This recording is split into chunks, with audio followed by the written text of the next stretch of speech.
I just think it would be less awkward if you heard it from me, Karen said, arms crossed like she was bracing for applause. Her voice had that familiar blend of guilt and entitlement she wore like perfume whenever she knew she was about to set something on fire. Greg didn't respond at first. He just sat there at the kitchen table, squinting over the itemized wedding budget he'd been reviewing for the 5th time that morning. The pen in his hand hovered above a line marked florist, final installment due, Friday. He'd already signed the check. It sat half-folded on top of the folder labeled Rachel Wedding, confirmed. Karen stood in the doorway, not entering, not leaving. Rachel wants Brian to walk her down the aisle, she said. The pen slipped out of Greg's fingers and rolled onto the floor. Brian. She didn't say his last name. She didn't need to. Greg finally looked up, and for the briefest second, she flinched. Just a flicker, like she'd caught a glimpse of something she didn't think he had left in him. She says it would mean a lot, Karen added quickly, shrugging. You can still come, of course, if you want. The silence that followed wasn't passive. It was surgical, cold, precise, like something being excised. Listen, quick break. We set a goal to hit 10K subscribers. So tap subscribe if you're liking these wild stories of betrayal. Now let's get back to the madness. Greg stood up, walked past her without a word, and disappeared into the hallway. Karen called after him. Greg, don't make this weird. It's just symbolic. Brian's been around a lot lately, and Rachel just feels. The door to his home office clicked shut. Locked. Inside, Greg sat in the dark for a long time, the blue light from his monitor casting a glow over the room. Next to the monitor was a small photo. Rachel at 6 years old, beaming in a pink bike helmet, wobbling on the first bicycle he ever bought her. The one he'd assembled by hand in the garage, while Karen claimed she was going to yoga 3 towns over. Greg leaned forward and opened his personal finance folder. 14 transactions related to the wedding. Dress deposit, DJ contract, venue retainer, bar service, makeup artist, honeymoon suite, all funded from his retirement account. Not because he was asked, but because that's what dads do. Or at least, that's what this dad did. He opened his bank app, transferred the wedding account balance, roughly $36,000, back to savings, canceled the remaining pending transfers. Then he opened his email, drafted one message to the planner. Please remove me from all further coordination. My role is concluded. He clicked send. No anger, no rage, just subtraction. Greg reached into the drawer for his old journal, the one he hadn't opened in years. Inside it were 2 pages he never tore out. The first was dated 5 years ago, the day he'd found Karen's burner phone hidden behind the laundry detergent. The second, more recent, was the day he quietly bought a small fishing cabin in the Carolinas, under a trust with no family name attached. He checked the flights. One way. Friday. Booked. Then he did something he hadn't done in a while. He smiled. Not out of satisfaction. More like a reflex. Like a man who'd finally stopped waiting for a thank you that was never coming. In the hallway, Karen knocked once. Silence. Then again. Still nothing. Greg, she said through the door. She's still your daughter. Greg didn't answer. Not out of cruelty.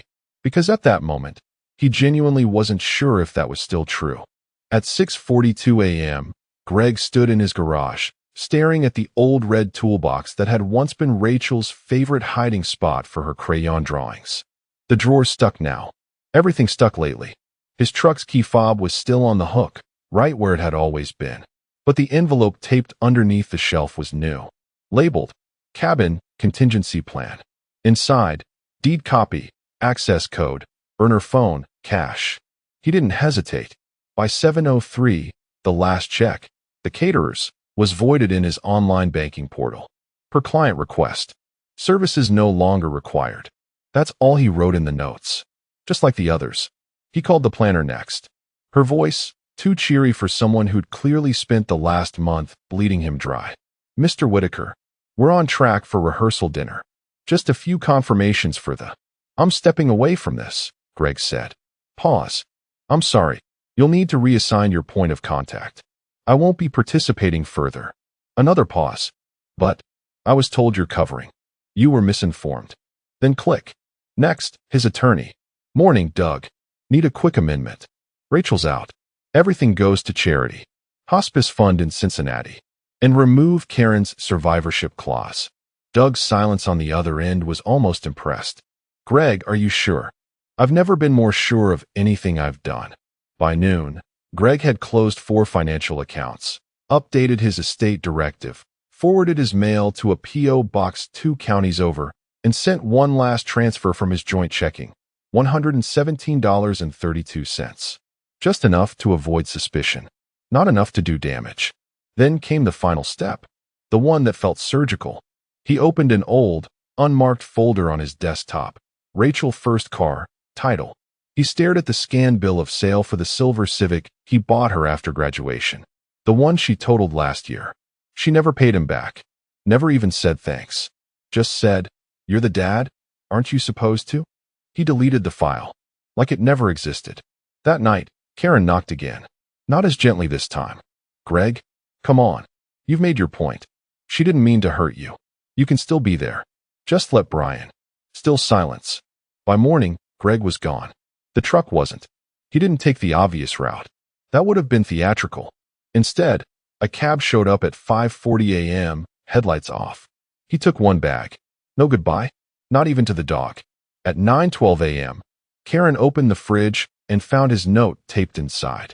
One line, "Please don't water the plants. They're already dead." She didn't understand what it meant. Not yet. But later that afternoon, when Rachel called sobbing about a florist who hadn't been paid and a DJ who said Greg canceled, Karen started to feel the edges of something tightening. Not a tantrum, not a power play, something worse. Greg hadn't stormed out. He had simply extracted himself, quietly, methodically, like a man removing a cancerous root from his own life before it spread. "I'm telling you," he's sulking, Karen said, swirling her mimosa with a smug little twist of the wrist. "He'll show up. Greg doesn't know how to stay mad. He just wants us to beg." Rachel didn't look up from her phone. She was busy choosing between 2 filtered photos, one of her laughing beside Brian in front of the venue fountain, and another where he had his hand on her shoulder, giving his best attempt at a fatherly smile. She picked the second one, captioned it, "The best stand-in a girl could ask for, clinking glasses, #blessed, #wedding week." The likes started rolling in within minutes. Heart emojis. "So sweet. You deserve the best."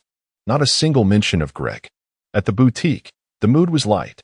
Champagne was poured. Karen posed with Rachel in front of the mirror, beaming like she was the bride herself.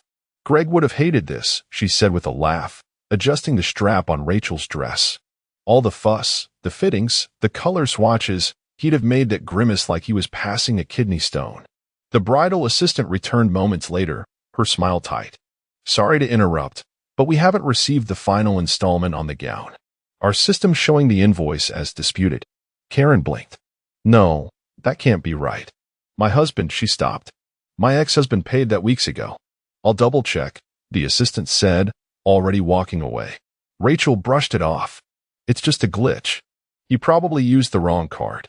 But that afternoon, another glitch surfaced, this time at the florist. No payment confirmation. No scheduled delivery. When Rachel tried to call, the florist voicemail was full. "God, he's really being petty," Rachel muttered. Karen nodded but said nothing. She was staring at a text from the venue manager, one she didn't show her daughter. "Hi Karen, just confirming the rehearsal is still on. I noticed the payment was reversed. We'll need full settlement before Friday or we can't proceed. Let me know." She replied quickly, "It's being handled." Just a hiccup. But it wasn't just a hiccup. It was a slow, deliberate hemorrhage. A subtle unraveling of everything they'd built on Greg's back, and they hadn't even noticed the floor sagging beneath them. Brian, meanwhile, was enjoying his 15 minutes. He ordered extra wine at every lunch, told anyone who listened that Rachel always needed someone more present, and referred to Greg as the prototype in passing conversation. At one point during brunch, as they toasted new beginnings, Karen raised her glass and chuckled. "Well, at least Brian won't bore the guests like Greg would have. Remember his speech at Rachel's graduation? I thought the principal was going to fall asleep." Rachel laughed. So did her friends. They didn't see the waiter glance at them sideways, pause with the pitcher of water, and shake his head before moving to another table. Nobody at that table knew that the DJ had already packed up his equipment after receiving a cancellation notice with the subject line, "Client disengaged. All deposits void." Nobody knew the bar tab Greg had arranged for the reception was now flagged with a red banner on the vendor's dashboard, "Payment withdrawn. Unresolved dispute." Nobody knew, because they never bothered to ask who was still holding the strings. They just assumed Greg would sulk, then bend. But Greg wasn't sulking. Greg was subtracting. Quietly. Surgically. Precisely. And by the time anyone realized it, they'd already smiled for the cameras, standing on a stage he'd already lit on fire. The first thing they noticed was the heat. It hit them like a wave the moment they stepped out of the rental car, sticky, unrelenting, July in Ohio heat. No hum from the air conditioning units. No ambient music through the outdoor speakers. No staff bustling around with clipboards and walkie-talkies. Just dead silence in the distant whine of cicadas. Rachel adjusted the hem of her rehearsal dress and looked around. Why is it so empty? Karen tried the front doors. Locked. Then, out of the corner of her eye, she spotted movement. Someone in a blue polo emerging from a side door. The venue manager, a lanky guy named Mark, was carrying a box of unsold champagne flutes and looked far more interested in the cicadas than the bride. "Hi," Karen called, forcing a smile. "We're here for the rehearsal?" Rachel Whitaker. Mark didn't even reach for a clipboard. "Oh, yeah. So there's been a bit of a snag," he said, scratching behind his ear. "The payment was reversed last night. All of it." Karen blinked. "What do you mean, reversed?" "The deposit went through weeks ago." He nodded. "Yep. But the final check bounced. And then we got a notification the whole transaction was disputed, fraud alert or something. Policy says no funds, no event." Rachel stepped forward, her voice sharp. "We have a wedding in 24 hours. We sent out 200 invitations.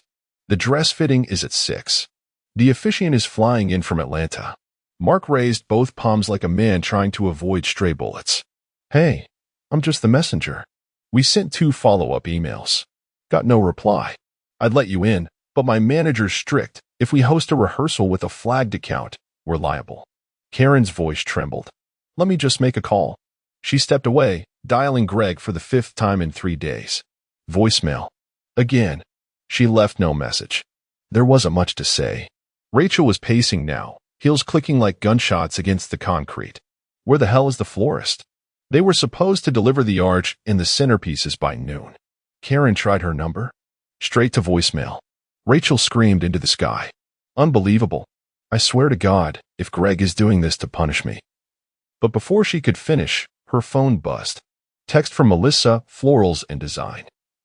"Hi Rachel. Our delivery is on hold. Per our contract, non-payment void service. Please contact our office to resolve balance.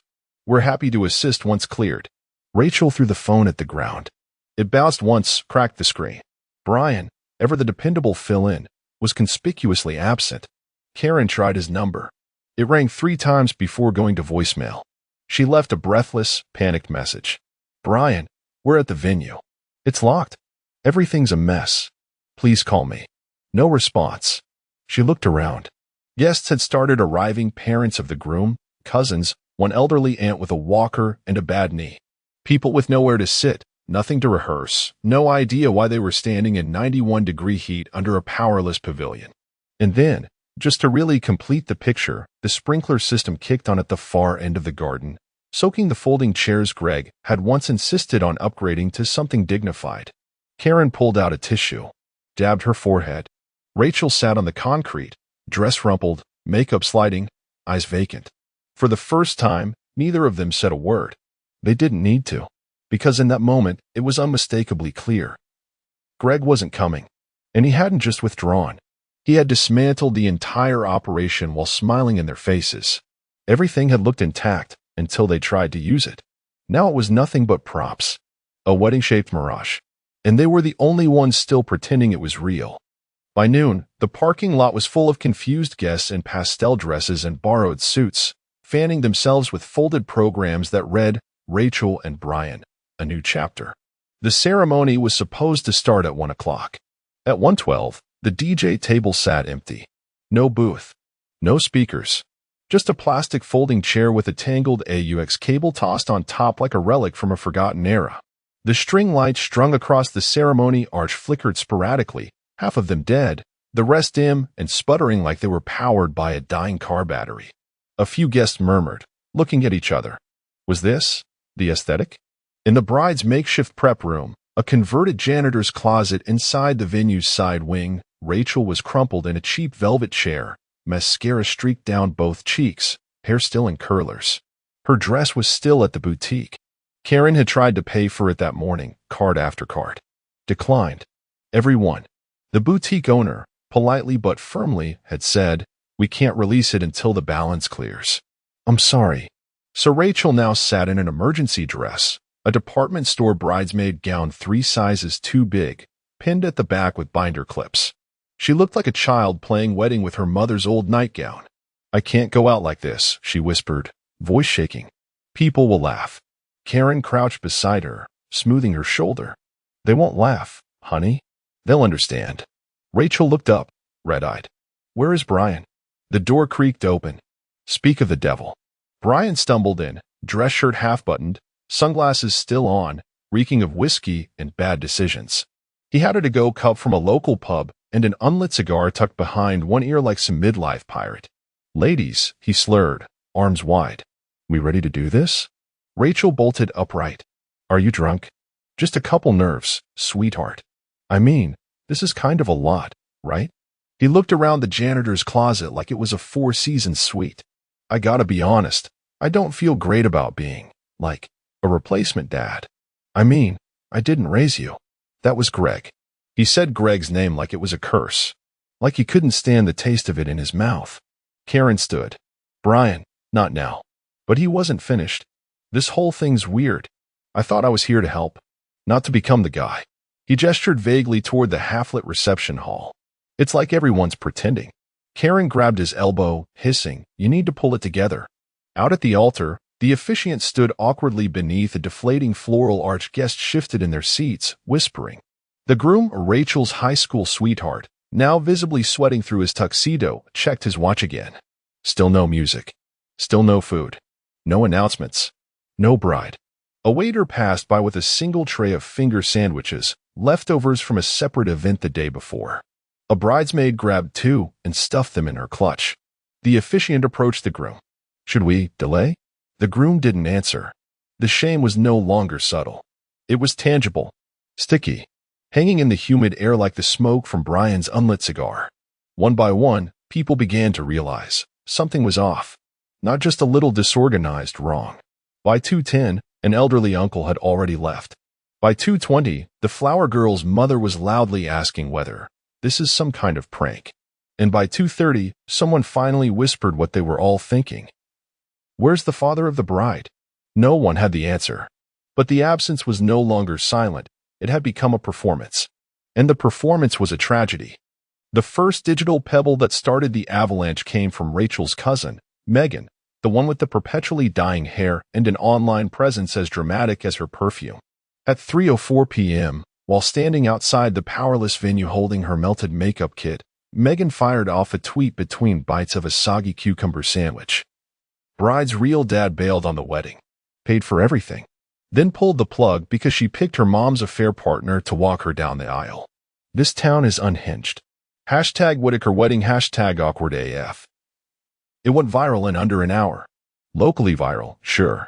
But in a small Ohio town, that's all it takes to go nuclear. By 4 p.m., someone from Rachel's old high school class posted a TikTok from the parking lot with text overlaid. "No food, no music, bride crying, venue dark. Groom's crying too, I think. Heard her dad canceled it all after finding out he was replaced by the side piece." Back at Greg's former neighborhood, 3 retirees played poker on a front porch. One of them, Alan, Greg's ex-coworker from the county housing board, put down his cards and squinted at his phone. "You guys seen this? Rachel Whitaker's wedding blew up." "Oh, the one Greg paid for?" "Apparently, not anymore." Laughter. Across town, in the break room of a dental clinic, someone read the tweet aloud to Karen's old coworker, Lisa, who promptly texted it to the group chat named Bunko Divas. "Guess Karen's chickens finally came home." Greg always did keep the receipts. Literally. By dinner, the chatter moved from the apps to the asphalt. Neighbors whispered on driveways while grilling. The bar down on Milton Street added a drink special called the Silent Exit Bourbon Neat, no ice. And in the town's Facebook group, Chardon Chatters, Local Love and Drama, a post titled, "Did you hear what happened at the Whitaker wedding?" racked up 327 comments in 5 hours. People who hadn't spoken to Greg in years suddenly recalled every vague clue, every quiet moment at church where he'd politely declined to talk about family stuff. Someone dug up an old community award Greg had won for organizing a fundraiser in 2012. "A man like that doesn't just walk away," one woman commented. "He chooses when to vanish." And this was no accident. Meanwhile, a local reporter from the County Register messaged Greg's brother, Tom, who ran the hardware store. "Hey Tom, off record, any truth to the rumors about Greg pulling out of Rachel's wedding? Word is, he paid for it all, then left. We're running a weekend feature on small-town chaos."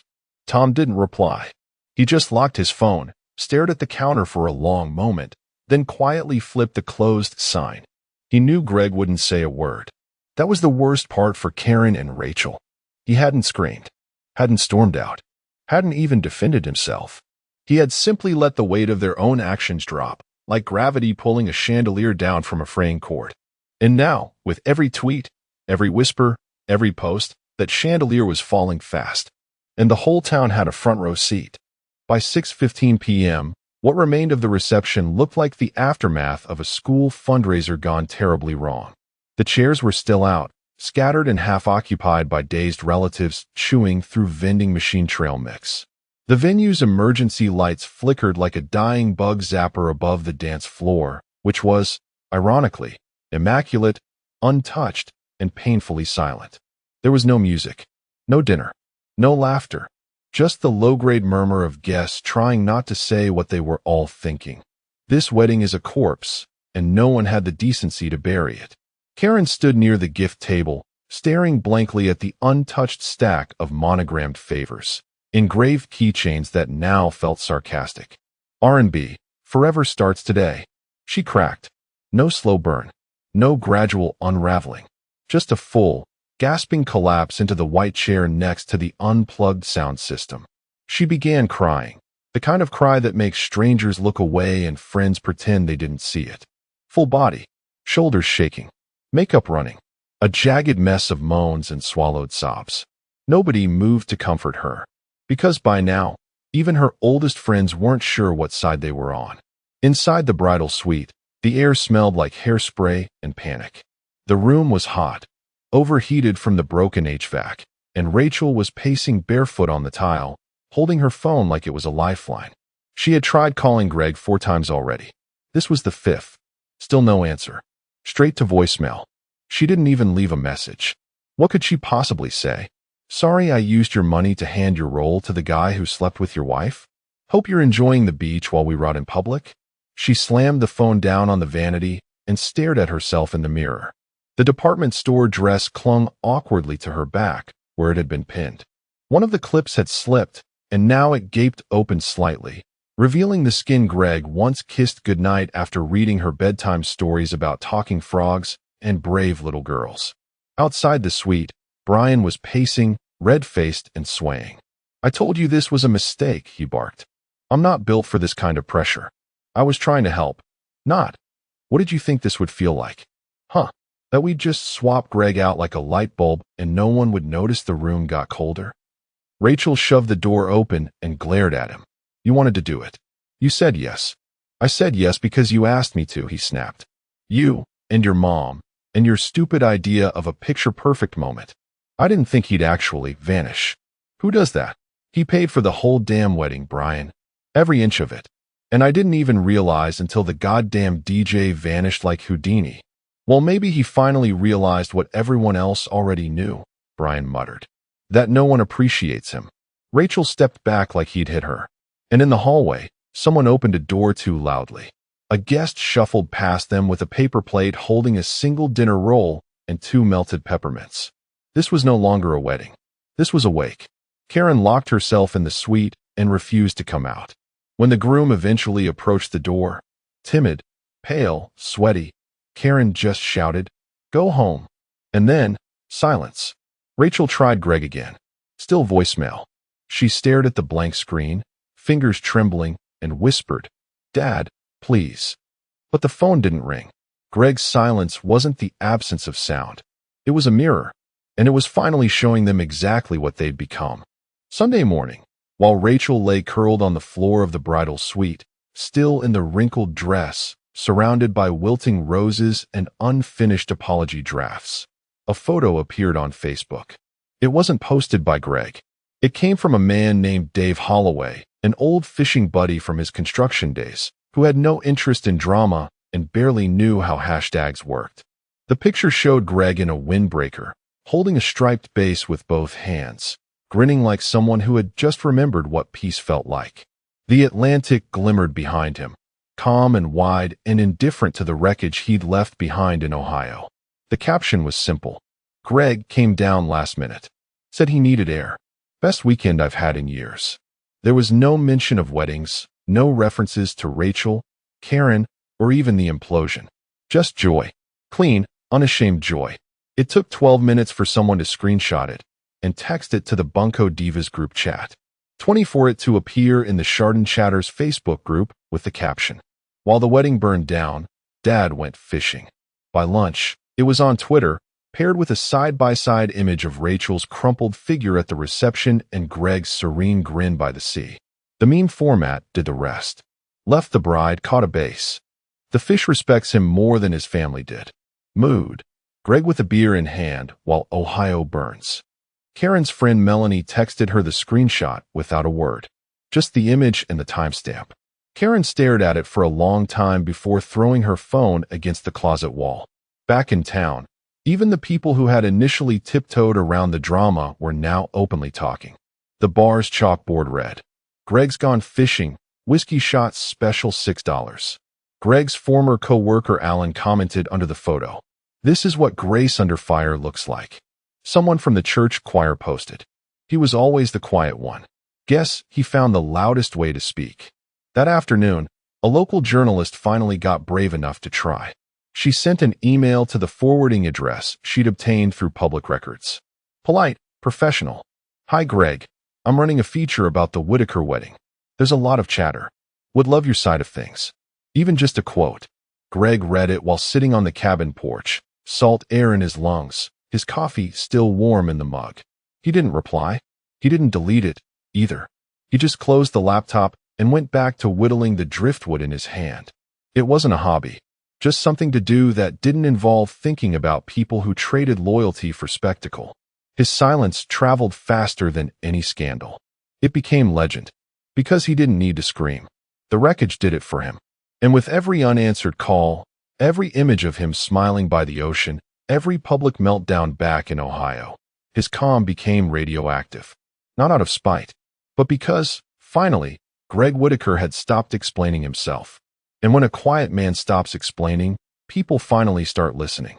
On Monday morning, the town's local news blog, the Chardon Ledger, published what it called a community snapshot, a euphemism for local gossip dressed in journalism's Sunday best. The headline was impossible to ignore. Father pays for wedding, then gets replaced by wife's affair partner. His response?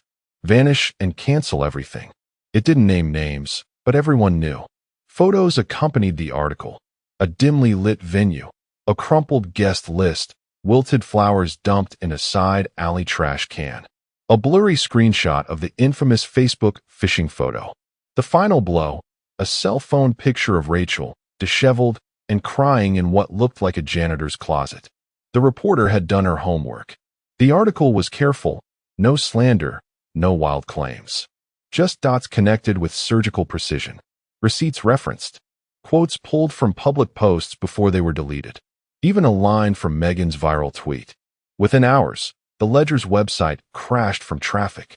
By noon, Buzzline Daily had picked it up under their human interest section with the headline, "Bride ditches dad for mom's ex-lover.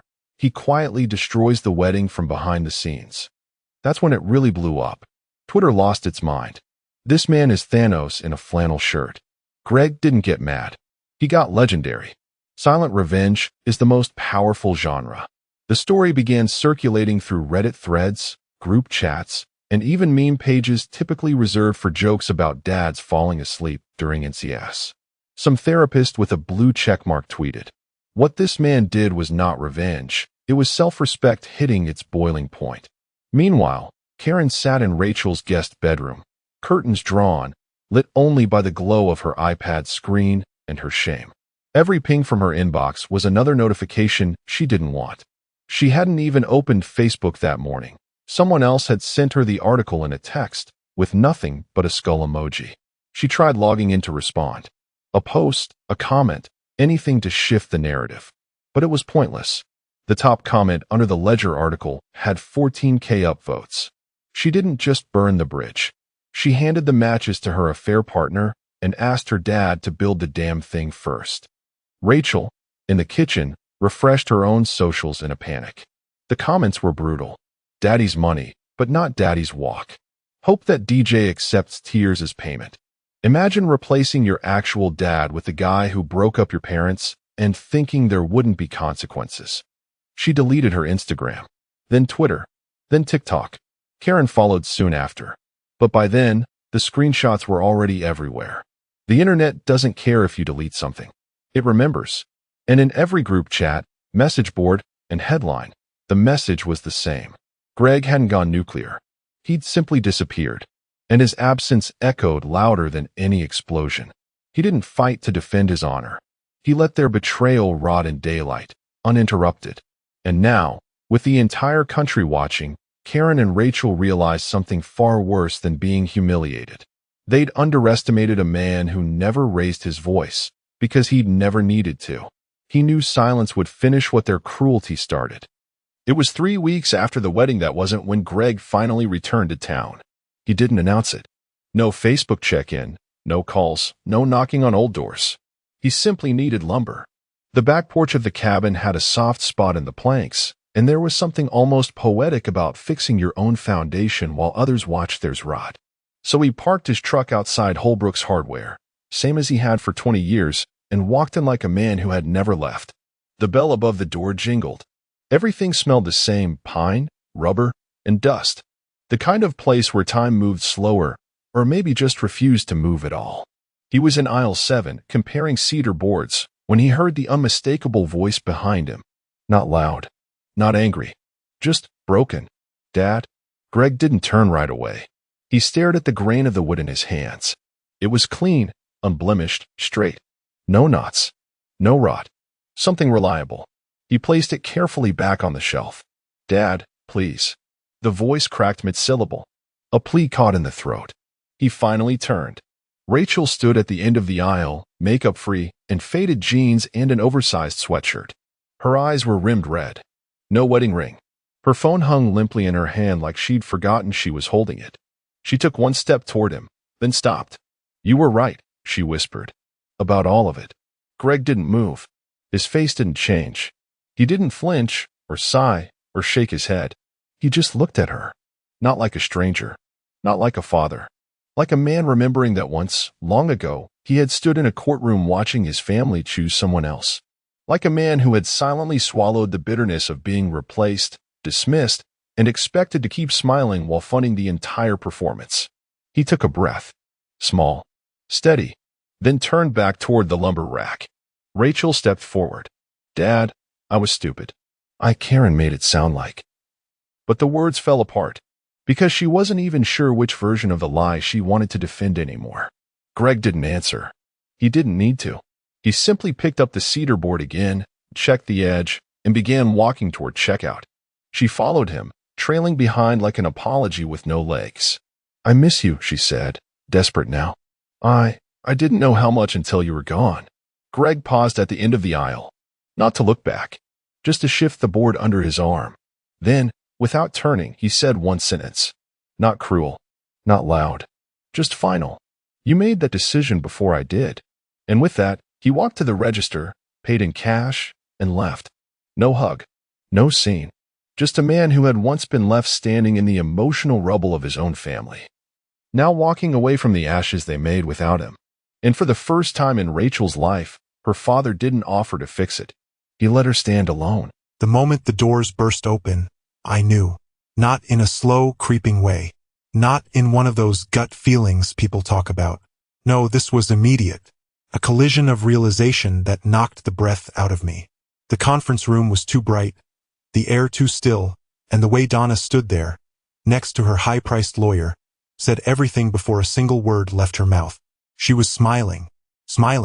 "Good morning, sweetheart," she purred, her voice dripping with condescension. Her lawyer, some slick-looking clown in a suit worth more than my truck, slid a thick folder across the polished mahogany table toward me. "I hope you'll be civil about this." I looked down. Petition for divorce. But that wasn't what sent the blood roaring in my ears. The next line did. Transfer of ownership and liquidation of assets agreement. I exhaled slowly. Donna stepped forward, hands clasped, playing the role of the compassionate soon-to-be ex-wife. "Let's not make this harder than it needs to be," she cooed, tilting her head like I was some lost puppy. "I know this is unexpected, but honestly, it's for the best. For both of us." Her lawyer folded his hands, nodding along. "Mr. Grant, we've reviewed your holdings, and based on the state's marital asset division laws, my client will be taking primary control of." I wasn't listening anymore. I was looking at her. Donna, my wife, the woman I had spent the last 2 decades building a life with. And there she was, standing over me like a goddamn executioner, smiling because she thought she had already won. I closed the folder, sat back, blinked at her. "You planned this." Donna had the nerve to look surprised, as if I had just accused her of something wildly outrageous.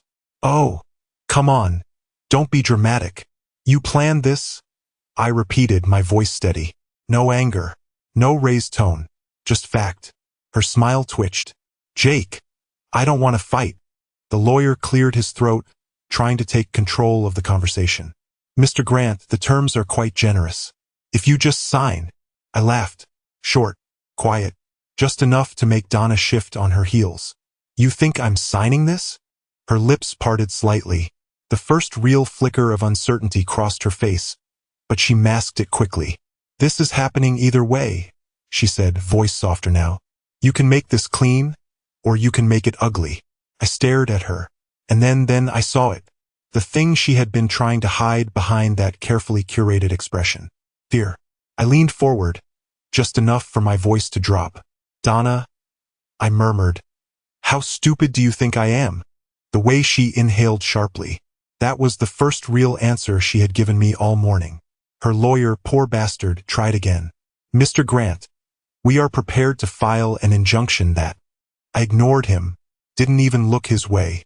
My eyes stayed locked on hers. "You've been planning this for a long time," I mused, tilting my head. "Longer than I realized, huh? Probably around the same time you started making those little adjustments to our accounts." Donna's face paled. Just a little, just enough. And that was when I knew for sure. This wasn't just a divorce. This wasn't just a midlife crisis or a clean break. This was a goddamn heist. I exhaled through my nose. "You always were good at the long game," I admitted. "I'll give you that." I let my fingers tap against the folder. "But you made one mistake." She swallowed. "Jake." I smiled. Small. Just enough to let her know she had already lost. "You don't own what you think you own," I said. And then I stood, pushed my chair back and walked out, leaving her standing there, staring after me, as the first tremor of realization finally started to dawn. The air outside the conference room felt thick, suffocating. My pulse was steady, controlled, but inside I was boiling.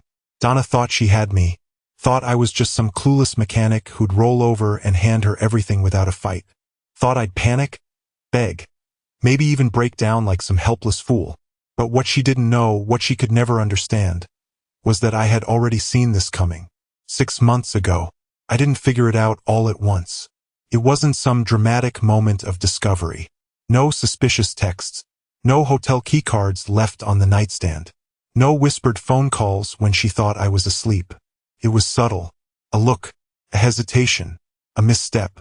The first time I noticed something was off, it was so small, so insignificant, that most people wouldn't have even registered it. But I did. Donna came home late again. She had been doing that a lot. blaming it on client dinners and late negotiations. That night, I had made dinner, something I hadn't done in a while. She walked in, heels clicking against the tile, dropped her bag on the counter, and sighed. Ugh, today was brutal, she groaned, stretching her arms. She walked straight to the kitchen, barely glancing at me, and grabbed a bottle of wine. Normal, routine. But then it happened. I was plating up her food when I said, casually, "How was the case?" "The what?" She popped the cork and poured herself a glass. "The case. The one you were working on late tonight." She blinked. Too long. Just for a second. Just enough time for her brain to process whether or not she had actually told me that detail. Then recovery mode. "Oh right, yeah. It's dragging. You know how these things go." She took a sip of wine, avoided my eyes, shifted on her feet. The moment was gone in a blink, buried under small talk. She went on about office politics, some associate getting fired. Acted normal, but I felt it. The crack. That was when I started watching. Not obsessively, not in a way that would make her suspicious. Just little things. Checking our bank accounts more frequently. Noting the shifts in her schedule. Casually asking about trips she'd mentioned before. Seeing if her stories stayed consistent. And then one day, something bigger dropped into my lap. A charge on our joint account. Small. Barely noticeable. Some high-end coffee shop in a part of town Donna never had a reason to be in. I almost brushed it off. Almost. But something nagged at me, so I checked the transaction history. The same charge. Every week. Same time. Fridays. 10:15 a.m. That wasn't business. That was routine. So I went. The next Friday, I took the morning off, left my phone at home, and drove to the cafe. Parked across the street. Watched. And at 10:12 a.m., Donna pulled up. She stepped out of her car, smiling. Glowing even. The way she used to look when we first started dating, before she started treating me like background noise. And then he walked up. Some slick-haired, mid-40s finance bro in a tailored suit. The kind of guy who probably called himself a self-made investor, but was really just running someone else's money into the ground. They didn't kiss. Didn't do anything outright stupid. But I didn't need to see them touch to know what was happening. The way she leaned in, the way her fingers lingered on his wrist when she laughed at something he said, it was intimate, familiar, like a pattern they had done 100 times before. I sat there, gripping the steering wheel so hard my knuckles turned white. Not because I was heartbroken. No, because I had proof. And proof meant leverage. That was 6 months ago. 6 months of playing dumb. 6 months of waiting. 6 months of letting her dig herself deeper and deeper, thinking she had me wrapped around her finger. And now she had the audacity to serve me papers like I was some helpless idiot? I pulled my car onto the highway, my pulse finally slowing. This wasn't over. Not even close. Donna thought she had won. She had no idea what was coming. I didn't go home. Not yet. I drove. Not aimlessly, not to clear my head. I wasn't that kind of man. My mind wasn't a storm of emotions. It was a machine, clicking pieces into place. Donna thought she had me boxed in. Thought she had outmaneuvered me. She didn't know that I already had a plan. At the next red light, I reached into the glove compartment and pulled out my burner phone. One I had bought months ago just in case. Flipped it open. Dialed a number I had memorized but never saved. A familiar voice answered. "Yeah, it's me." A pause. Then, "You ready?" "More than ready." I hung up. I knew exactly where I was going next. 20 minutes later, I pulled into a discreet parking lot behind a row of abandoned warehouses. The kind of place you wouldn't even glance at twice unless you knew what you were looking for. Inside, tucked between storage units and rusted-out shipping containers, was an office. A simple one, nondescript. The kind that handled transactions off the books. I knocked twice. The door buzzed. Inside, sitting behind an old wooden desk, was Mason. Mason wasn't a friend. Not really. He was a fixer. A ghost in the system. He could have been a hacker in another life, but that wasn't his only skill. Mason found things. Buried things. Destroyed things. "Tell me you have it," I said, closing the door behind me. Mason smirked, pushing a thick folder toward me. "Oh, I have it. And it's worse than you think." I sat down. opened the file. Inside was everything. Donna's offshore accounts, the shell companies, the embezzlement, and at the very bottom, the piece de resistance, her affair partner's financial records. My hands tightened around the paper. Son of a bitch, I muttered under my breath. Mason leaned back, watching me. Your wife's an ambitious one, he said, amused. She's been funneling money through dummy corporations for at least 2 years. Not just your money, her firm's too. If this comes out, she's going down hard. I exhaled slowly. And the guy? Mason's grin widened. Oh, he's dirty as hell.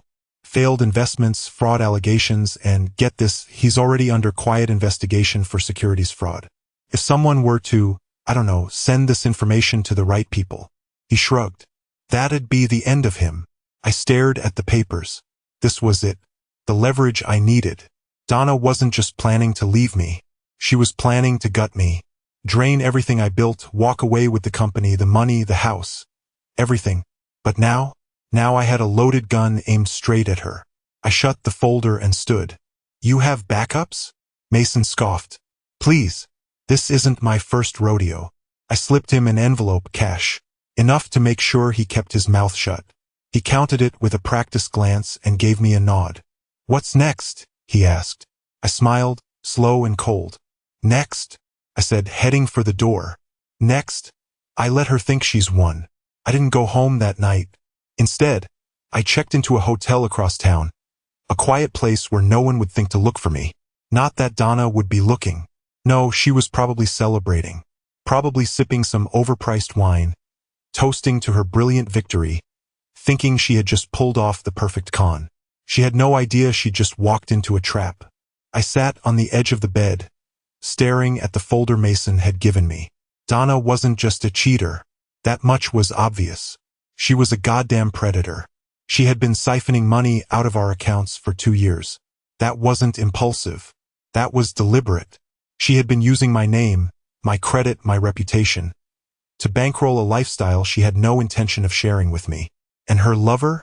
He wasn't just some fling. He was her business partner. They weren't just screwing around behind my back. They were building something meant to leave me with nothing. But the biggest mistake she made? She thought I was blind. I flipped through the papers again, scanning the account numbers, the offshore holdings, the ridiculous purchases disguised as business expenses. Jewelry, luxury watches, a freaking yacht. All of it under corporations she had set up in her name, except for one. One little asset she had signed off under my name, probably thinking I'd never notice. And that was the opening I needed. I grabbed my phone, dialed. A gruff voice answered. Yeah, it's time, I said. A pause, then a chuckle. You sure? I smiled. Dead sure. The next morning, I walked into the law firm like I owned the place. Because, well, I did. Donna's secretary looked up, startled. Oh, Mr. Grant, not here for small talk, Janine. I kept walking, straight past her desk, straight toward the conference rooms where Donna usually met with clients. The door was slightly ajar.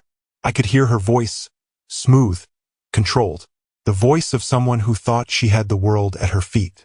Just sign the final agreement, and it'll all be official. I pushed the door open.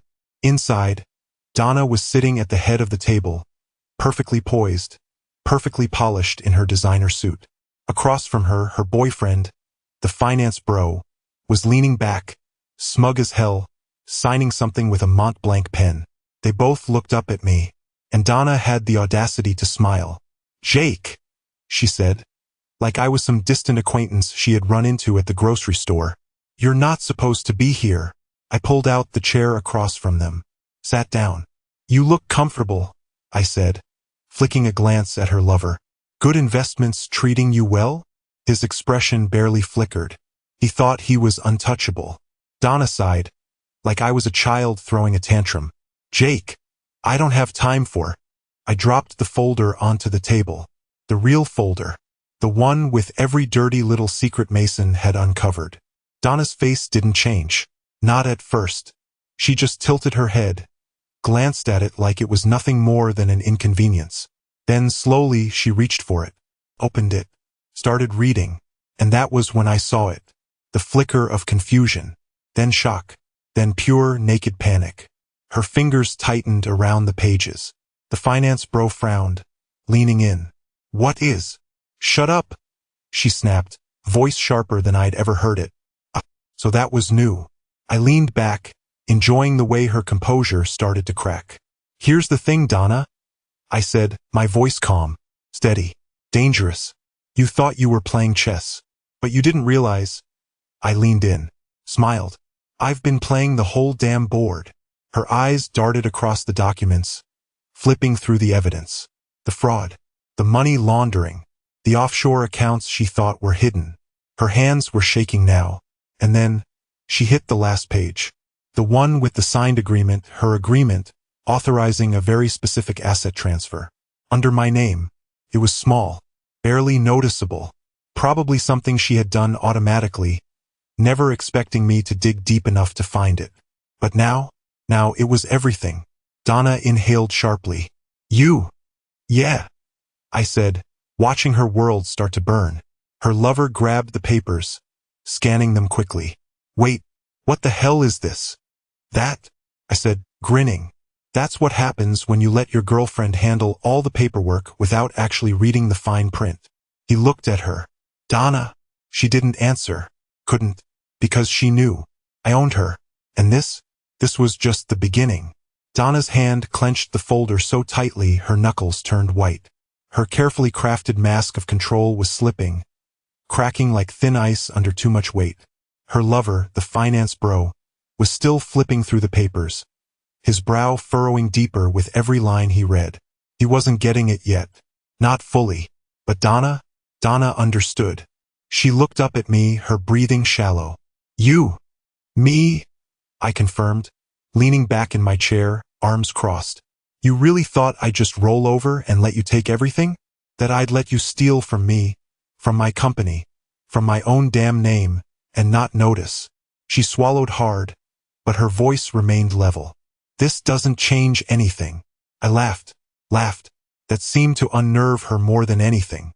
"Oh, Donna," I said, shaking my head. "It changes everything." She slammed the folder shut. "These are nothing but allegations. Circumstantial. You have no real proof." "Oh," I tilted my head, feigning curiosity. "So you're saying that's not your signature on the authorization for the offshore accounts? That's not your name on the shell corporations?" "Because I took the liberty of having them cross-verified by a forensic accountant." Her eyes flashed.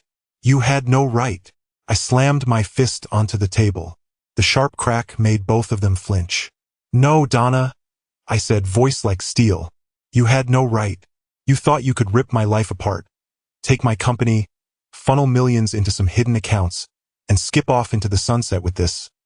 I gestured vaguely at Finance Bro, who was looking paler by the second. "This clown? Without consequences." The lover finally spoke up, voice sharp. "Okay, hold on. This is..." I turned to him, my smile cold. "You nervous, buddy? I don't know what you think you. Because you should be..." I cut him off. I reached into my jacket pocket and tossed another document onto the table. "This is for you." He hesitated before grabbing it, his confidence shattering as he read. Donna's eyes darted to the page, scanning it. Then, for the first time since I walked in, she paled. The SEC investigation. Her boyfriend, her co-conspirator, was already under federal scrutiny for fraudulent investment schemes. He had been careful, sure, keeping his tracks mostly clean, but I wasn't the only one watching him. The government was, too, and I had just sent them everything they were missing. His face twisted. "You?" "I sent that report to the SEC this morning," I said, casually checking my watch. "I imagine they'll be paying you a visit soon. Maybe today, maybe tomorrow. But trust me, it's coming." He stood abruptly, chair scraping against the floor. "This is bullsh." "No, it's math," I corrected. "You miscalculated, my friend. You thought Donna here was your golden ticket. But guess what? She's been using your name to cover her tracks. And when the feds come knocking, guess who she's going to throw under the bus first?" His jaw tensed. He turned to Donna. "Tell me he's lying." Silence. Donna didn't move, didn't blink, because she couldn't, because she was going to throw him under the bus. The moment things went south, the moment she needed an escape, she'd sacrifice him without hesitation. His breath hitched. "Oh, you." I stood, straightening my jacket. "I'd get a lawyer if I were you," I told him. "Oh, wait. Yours is currently trying to steal my company with your girlfriend." His hands curled into fists. He turned to Donna, furious. "You set me up?" Still, she said nothing. Didn't need to. Her silence said it all. I let out a slow breath. "You two have fun sorting that out," I said, walking toward the door. "Because, Donna, you just lost. And trust me, I'm just getting started." I didn't look back as I walked out. But I knew. I knew the moment the door shut behind me, that was the first time Donna had ever truly been afraid of me. I didn't drive straight home. I wanted Donna to stew in that conference room, watching the walls of her perfect little scheme crumble around her. She had played the long game, but I had played the entire damn board. And now, it was time to take everything back. I pulled into a different parking lot, an underground garage, mostly empty this time of day. I parked in the corner, stepped out, and leaned against my truck. 2 minutes later, another car pulled up. Mason. He got out, hands in his pockets, his usual smirk plastered on his face. "You know," he mused, tossing me a small flash drive. "I expected her to be shady, but damn, your wife might as well be running a cartel." I caught the drive. "What's this?" "Everything you need," Mason said. "Account movements, asset transfers, calls, emails, you name it. It's airtight." I flipped the drive between my fingers. "And the offshore accounts?" Mason chuckled. "Oh, those." He pulled out his phone, scrolled for a second, then turned the screen toward me. "Your name's already on them." I looked. There it was. Every single offshore account Donna had hidden away, legally transferred. I exhaled slowly, feeling the weight of pure, unfiltered victory settle into my chest. Donna thought she was going to drain me dry. Instead, I had just taken back every cent. And she didn't even know it yet. I made it home a little after 8 p.m. The house was dark except for a single lamp in the living room. I knew she was waiting. I took my time, locked my truck, walked up the driveway, up the steps, through the front door. Donna was sitting on the couch, legs crossed, wine glass in hand. But she wasn't drinking. No, she was watching me, her expression unreadable. "You should be careful about letting strange men into your office," I said, tossing my keys onto the counter. "Looks bad when you're supposed to be representing high-profile clients." She didn't blink. "You son of a bitch." I smirked. "Took you long enough." Donna slammed the wine glass onto the table so hard I thought it might shatter. "You don't know what you've done." I sat in the armchair across from her, calm. "I know exactly what I've done." She inhaled sharply, nostrils flaring. "I should have seen it. I should have known you'd try to fight back." I finished for her. "Yeah, Donna, that's what happens when you try to gut someone who's been paying attention the whole time." She stood abruptly, pacing. "You think this is over?" "Oh, I know it is," I said, pulling the flash drive from my pocket and holding it up. "Because while you were busy planning my funeral, I was building your coffin." Her eyes flickered to the drive, then back to me. "What the hell is that?" I twirled it between my fingers. "Every illegal transaction, every fraudulent document, every offshore account you thought was yours." She swallowed. I saw the moment she realized what that meant. Her money? Gone. Her escape plan? Gone. I leaned forward, elbows on my knees. "Tell me, Donna," I said, voice quiet, "when you walk into your office tomorrow, and they tell you that your accounts have been flagged for suspicious activity, that your clients are asking questions, that the feds are sniffing around, how do you think that's going to go?" Her lips parted slightly. "You wouldn't." I just smiled. She shook her head, laughing bitterly. "You have no idea who you're messing with." "No, you don't," I corrected. "You forgot who I was. You saw me as some dumb mechanic, some idiot husband who just let you take everything." I stood, towering over her now. "But I built my empire from nothing. I know how to fight. I know how to win." She stepped back, just an inch, but I noticed. "You should have taken the easy way out," I continued. "You should have just walked away." She clenched her jaw. "I'm not scared of you." "You should be," I said, "because by the time I'm done, You won't have a goddamn thing left. I turned and walked out, leaving her standing there, silent for the first time in her life. The next morning, I woke up before dawn. Not because I was restless, no, I had never slept better. But I wanted to watch it happen. I made coffee, took my time, and parked myself in the kitchen, my phone sitting face up on the counter. I didn't have to wait long. 6:42 a.m. The first call came in. Donna's office. 6:45 a.m. The second. 6:52 a.m. A number I didn't recognize, probably one of her corporate partners, the ones who were about to realize that their golden girl had been running scams under their noses. By the time the fourth call rang through, I finally answered. Silence at first, then Donna's voice, tight, controlled, but shaking underneath. What did you do? I took a slow sip of my coffee, savoring the moment. Good morning to you too, sweetheart. Her breathing was uneven. Jake, listen to me. No, you listen. I cut her off, placing my mug down. You lost.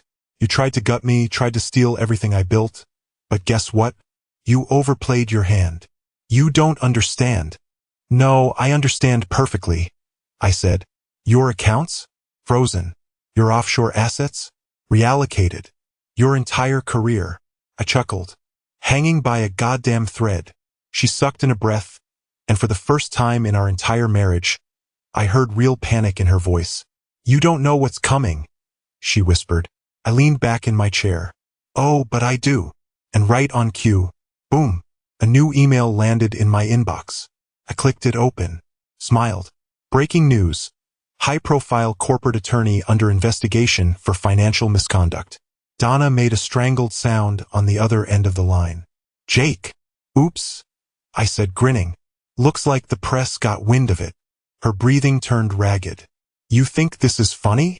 I shrugged, even though she couldn't see me. A little bit. She was silent. Then, suddenly, her voice turned cold, calculating. This isn't over. I sighed, pinching the bridge of my nose. Donna, you're hemorrhaging money. Your partners are jumping ship. Your lover? He's probably on a flight to God knows where trying to save his own ass. You ruined my life. I barked out a laugh. You ruined your life. I just made sure you didn't ruin mine. Another silence. Then the voice I knew too well. The one she used when she was backed into a corner but still thought she could claw her way out. You don't want me as an enemy, Jake. I sighed. Donna, you've always been my enemy. I was just too stupid to see it.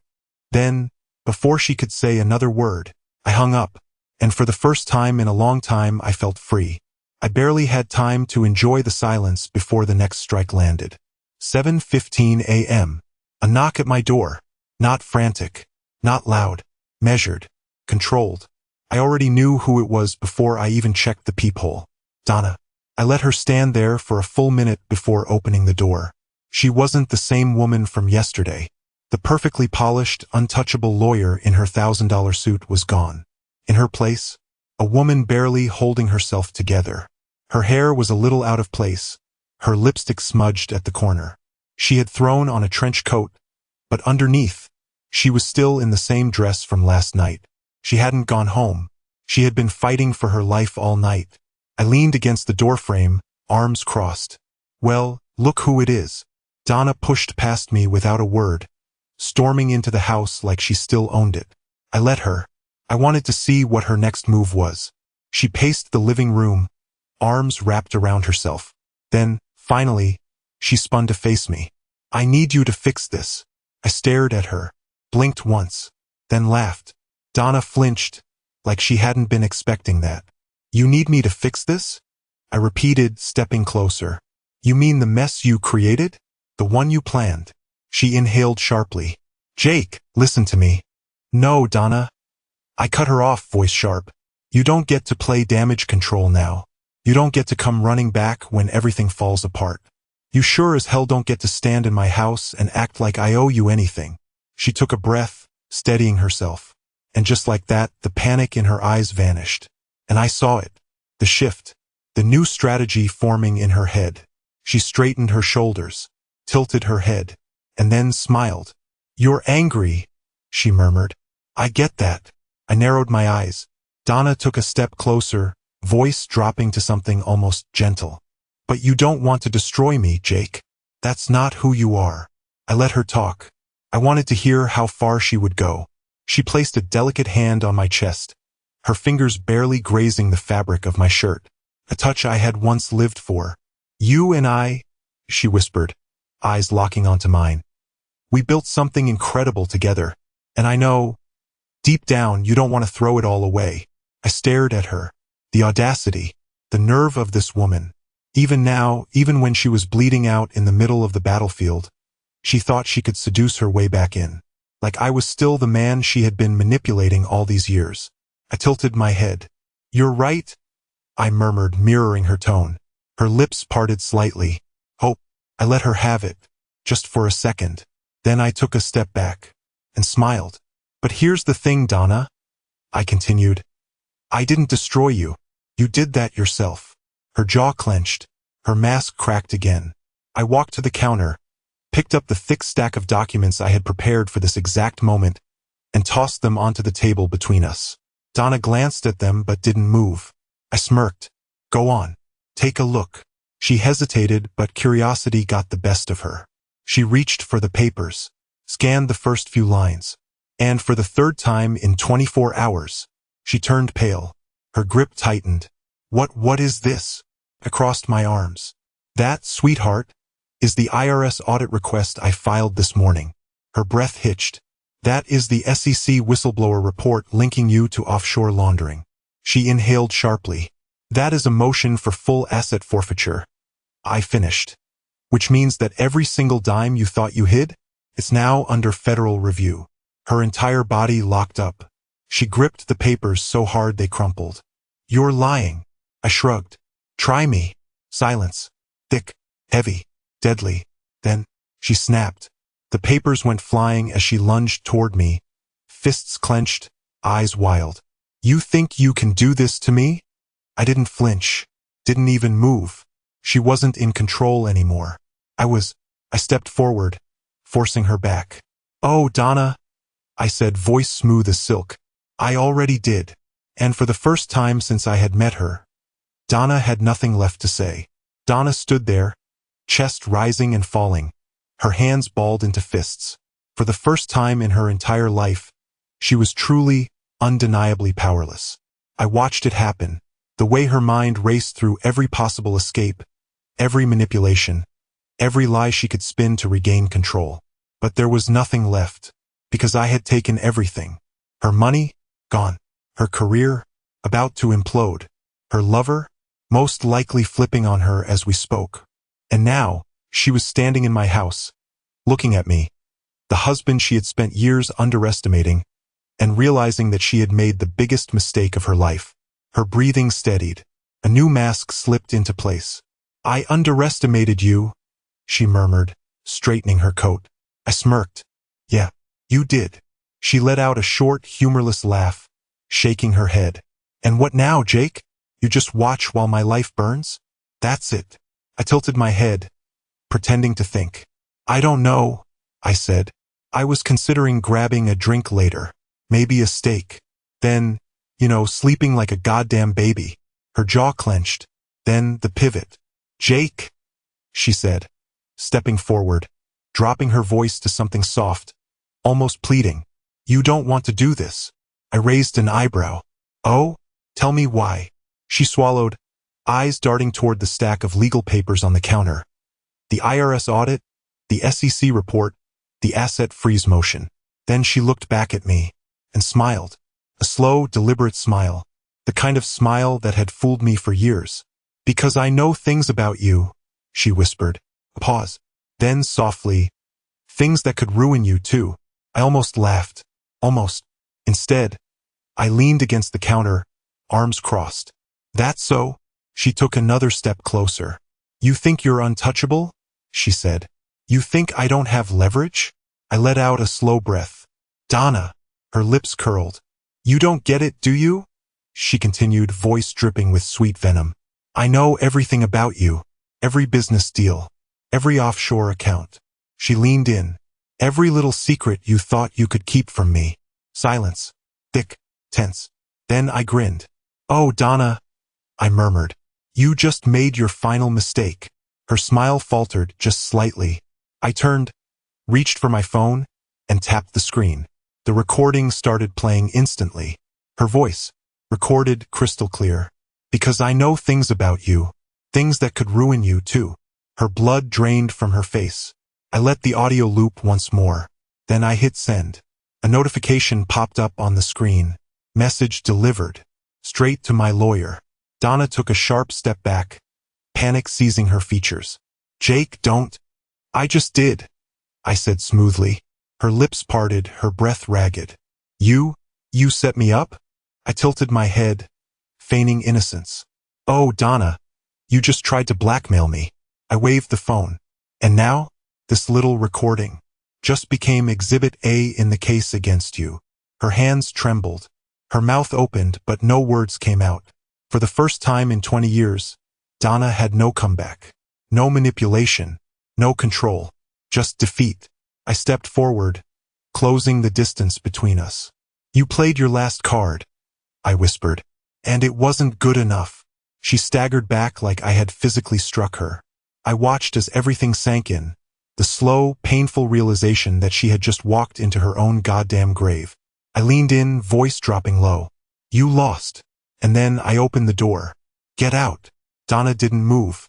She stood there, frozen in place, her mind still desperately trying to calculate a way out. A new angle. A last-minute save. But there was none. Her face twitched. Rage, panic, sheer disbelief colliding inside her. I can fix this, she blurted suddenly, desperate now. I can make it all go away. I'll cut you in. We can. I laughed, loud, sharp, the kind of laugh that told her she had already lost before she even finished the sentence. You think I'd want to work with you? I shook my head. Jesus, Donna, you really don't know me at all, do you? Her eyes flashed. Her breathing turned uneven. Then the breakdown. Not the dramatic kind. Not the one you see in movies where the villain crumbles into a heap of tears. No, Donna's was quieter, more dangerous. She smoothed down her coat, like she was resetting herself, recalculating. Her lips pressed into a thin line. And when she spoke again, her voice was eerily calm. You'll regret this, she murmured. I raised an eyebrow. Oh yeah. Her eyes met mine, cold, empty, still scheming even in her final moments. You think this is over, she said. You think you've won. I tilted my head, amused. I know I've won. Her jaw clenched. You don't know what's coming. Neither do you, I shot back. But you will. Real soon. A long, tense silence filled the space between us. Then, finally, she stepped past me, walking toward the door. But just as she reached it, she hesitated, turned slightly, and said something that made my blood run ice cold. You should check your accounts. Then, with one final, lingering look, she walked out. The second the door shut, I was already moving. I grabbed my phone, opened my banking app, and my stomach dropped. Funds, $0. Transferred 3 hours ago. My grip tightened around the phone. My jaw clenched. Donna had one final move left in her, and she had just played it. But what she didn't know, I still had one more, too. My heart didn't race. My hands didn't shake. I just stared at the screen, jaw tightening as the final piece of Donna's scheme fell into place. She had drained the accounts. 3 hours ago. That meant she did it before she came here. Before she even tried to negotiate. This wasn't desperation. This was insurance. A final, calculated move to cripple me before I could completely bury her. But she made a mistake. She thought money was my weakness, that I'd crumble the second I saw a zero balance. She had no idea that I had already expected this. I dialed Mason. He answered on the second ring. Yeah, she did it. Mason let out a low whistle. Damn, she's got some nerve. Tell me you caught it. A pause. Then his voice grinning through the speaker. Oh, I caught it. Relief settled deep in my chest. But I wasn't done yet. How much? Mason chuckled. All of it. Down to the cent wired straight to a new offshore account under her name. I exhaled slowly. Perfect. Want me to pull the trigger? I smiled. Cold. Final. Do it. By the time Donna figured it out, it was already too late. 8:42 a.m. I was sitting in my truck outside a diner, sipping coffee, when the call came in. I let it ring, let her sit in her own panic for a moment before answering. "What's wrong, sweetheart?" I said, casual as hell. Her voice was shaking. "Jake, what did you do?" I smirked. "What? You thought I wouldn't be watching the accounts?" I took another sip of coffee. "Come on, Donna. You're not that clever." She inhaled sharply, trying to compose herself. "That was mine." "No, it wasn't," I corrected. "It was ours. And now," I shrugged, "now it's evidence." She went silent, and that was when she understood. I wasn't just tracking the money. I had intercepted it, reported it, locked it down in a flagged account that was already under federal investigation. Donna hadn't just stolen the money. She had gift-wrapped it for the authorities. I could hear her breathing, ragged now, the weight of complete and total defeat settling in. "Jake," she whispered, voice small now, weak. She wasn't my wife anymore. She wasn't even my enemy. She was just another name on a list of people who had lost to me. "You should probably get a lawyer," I said, finishing my coffee. "A good one, because by the end of today," I smiled, letting the final blow sink in, "you won't even have the money to post bail." Then I hung up, and just like that, it was over. The coffee cup shattered on the tile floor. I hadn't meant to drop it.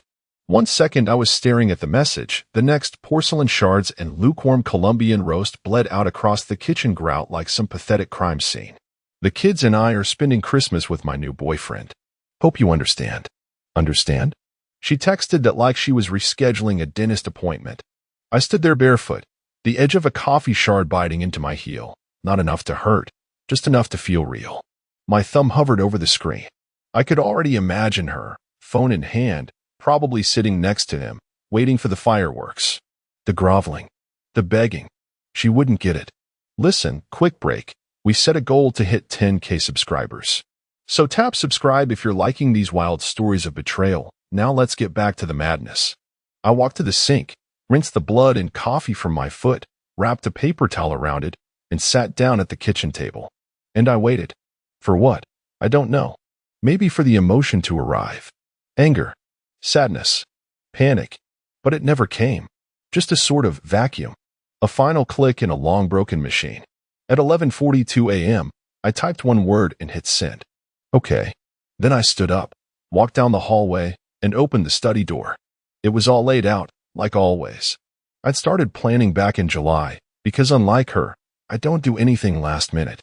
Printouts stacked in precise order, resort confirmation for the cabin in Vermont, the chef's Christmas Eve menu, the sled dog booking with the handwritten note from the guide, "Your wife will love this, Mr. Alden," the ski passes for me and the kids, even the envelope of cash for tipping. All that effort, all that thought. I slid into the leather chair and began the erasure. Cancel, cancel, cancel. Each click was a little quieter than the last. Until I got to the very last one, the invoice from the dog sled company. The guide had drawn a tiny paw print next to our names. That one I stared at for a moment longer. Then I closed the tab. I opened a new one. Veterans United Support Fund. My brother had served, buried in Arlington. She'd always said she felt icky donating to war causes.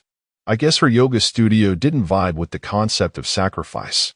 Amount, $18,630. Honoree, Melissa and Alden. I hit submit. The confirmation screen flashed green. A prompt. Would you like to send a physical thank you to the honoree? Yes. Delivery date, December 24th. Perfect.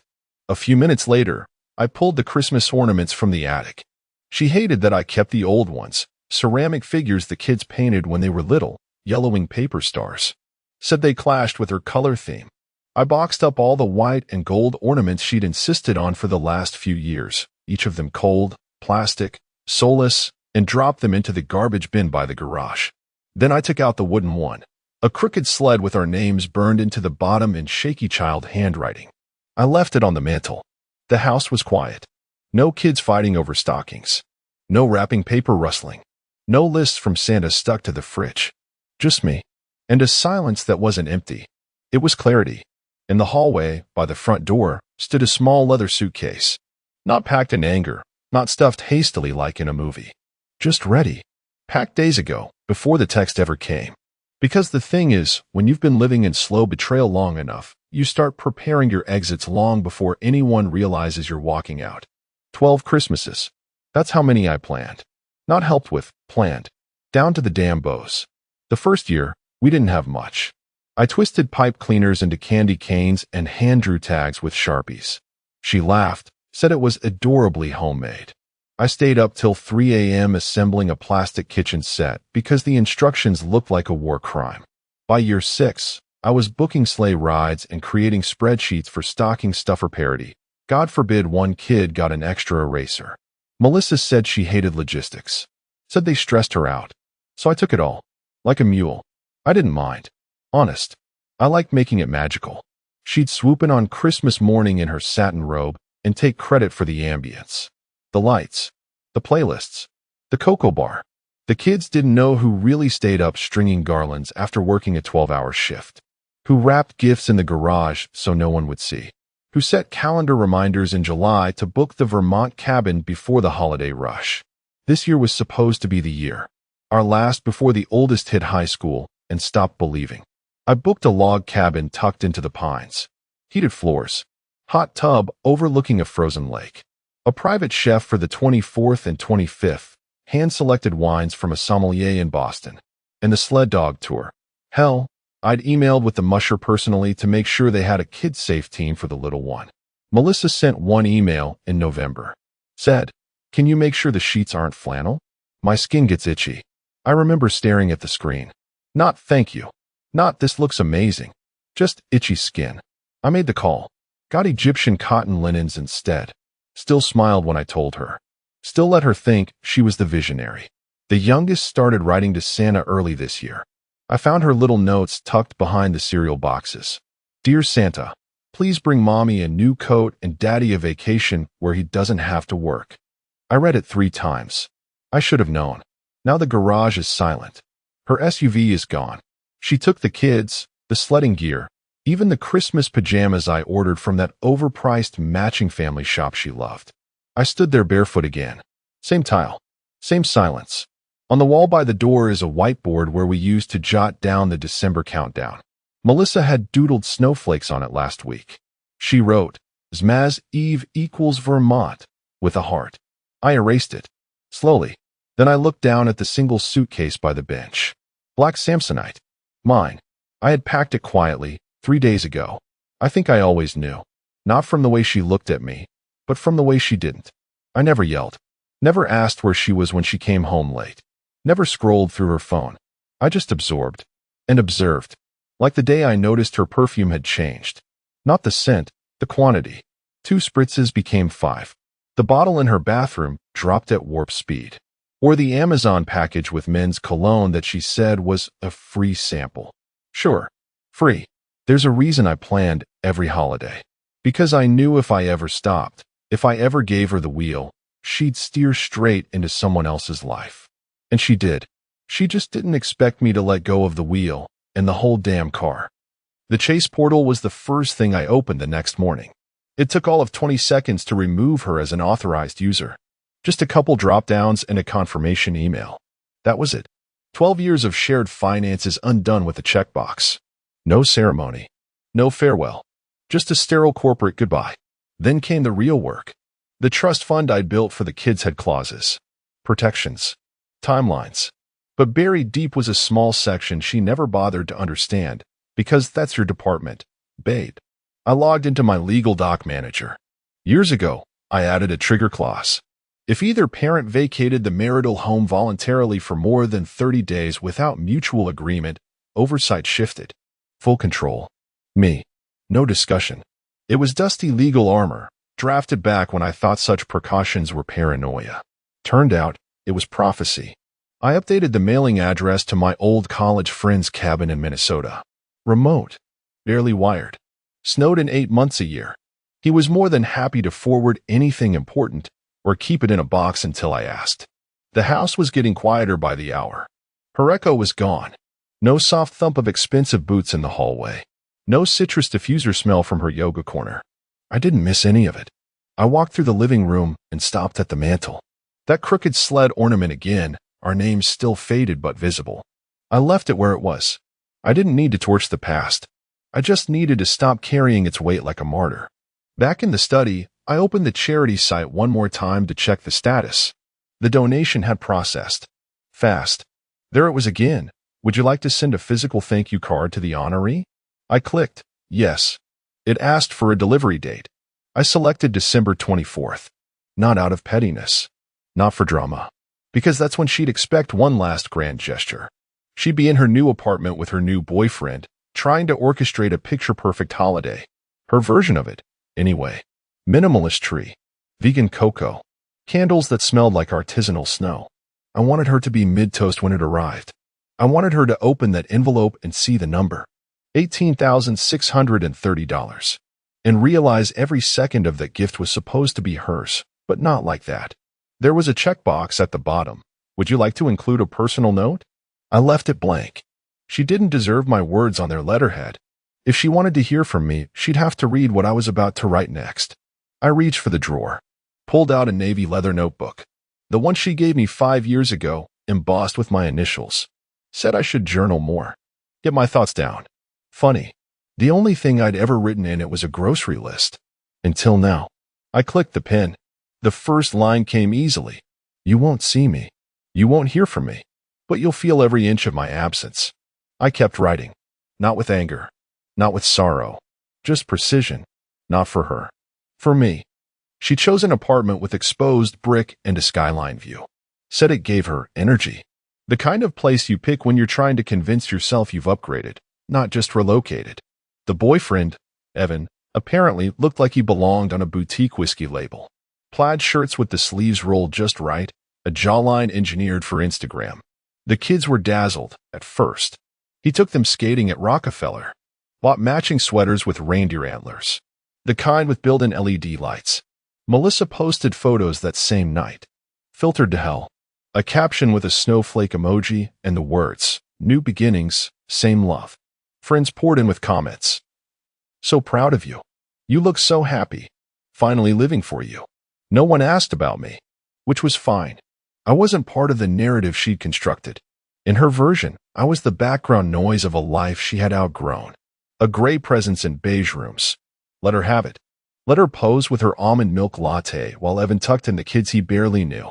Let her believe she'd orchestrated a clean swap. One life for another, no fallout, no debt. What she didn't notice, what she never noticed, was the silence. I didn't post a single thing. No Christmas tree. No sunset cabin pic. No carefully curated quote about healing or moving on. Nothing. Because real strategy doesn't announce itself. She opened the banking app the day before Christmas Eve to transfer money for some last-minute gifts. Her face froze. The joint account, once plump with careful savings, was nearly empty. A few dollars. That's all.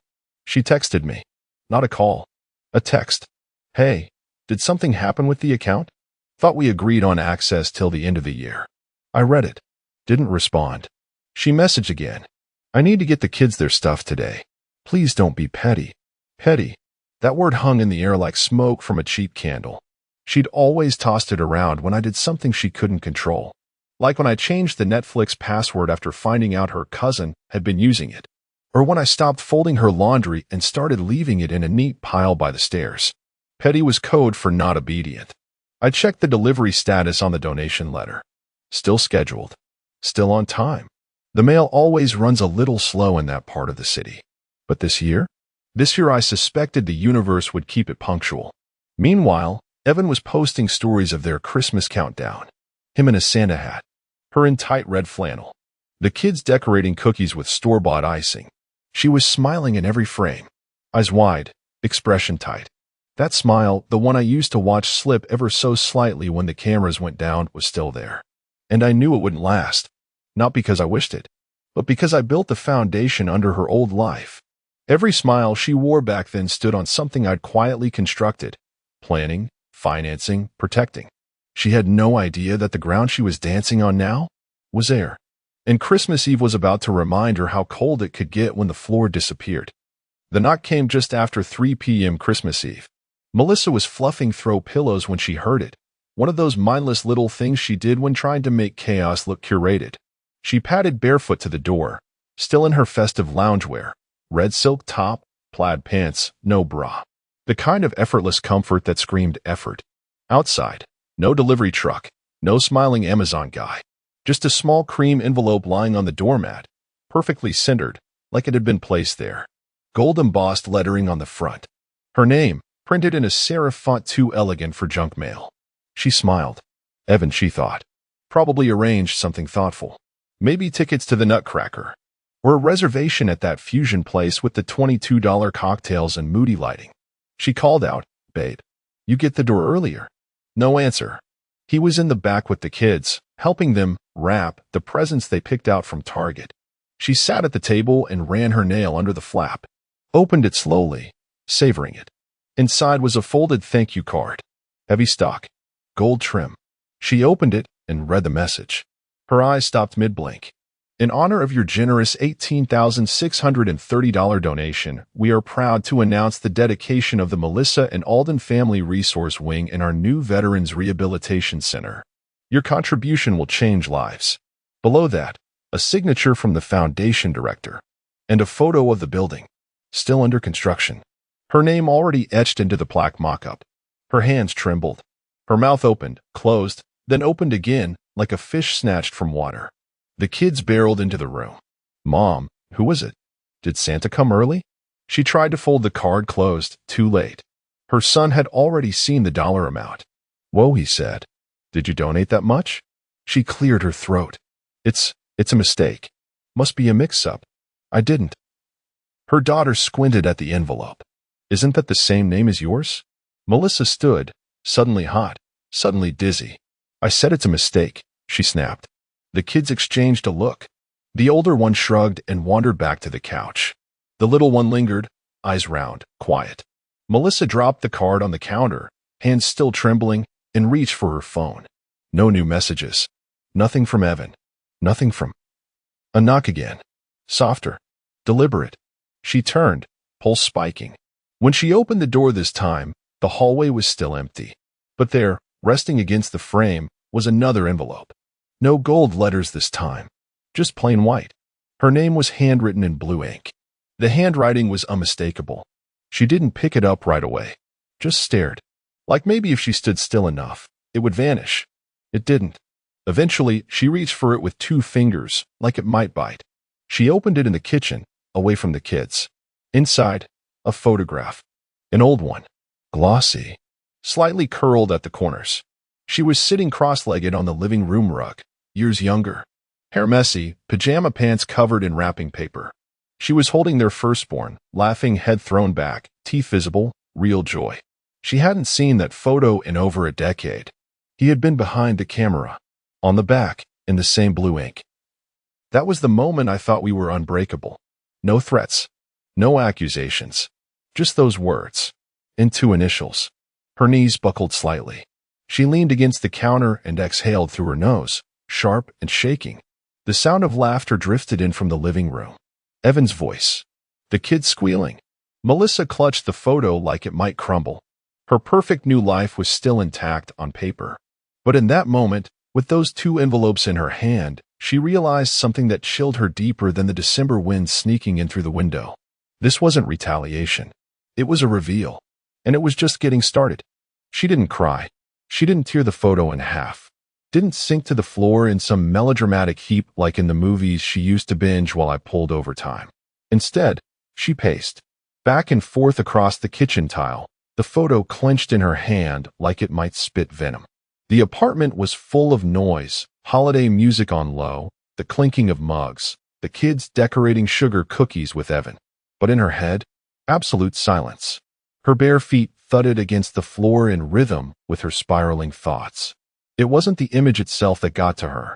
It was what it meant. That he still had it. That he'd kept it. And that he chose now to send it.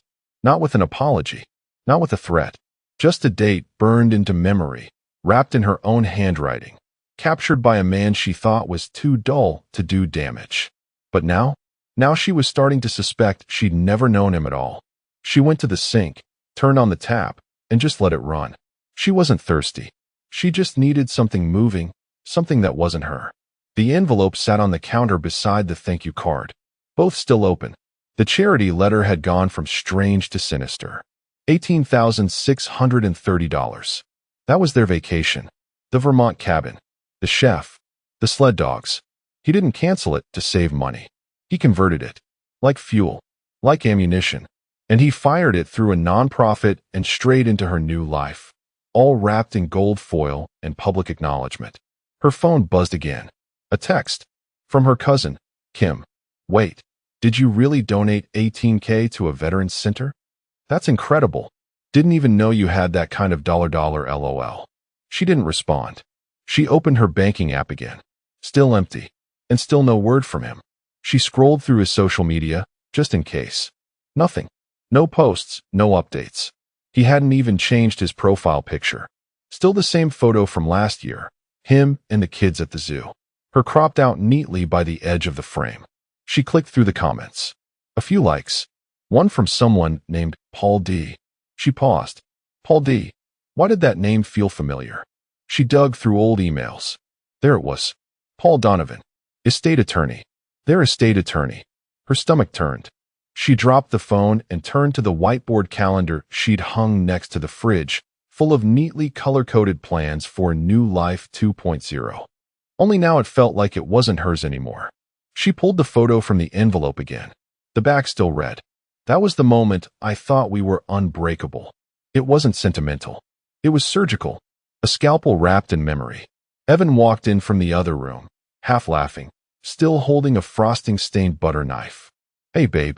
The kids want to know if they can open one gift tonight. She didn't look at him. Give me a minute, she said. He stared at her. You okay? She nodded, too quickly. Yeah, just remembering something. He shrugged and walked out.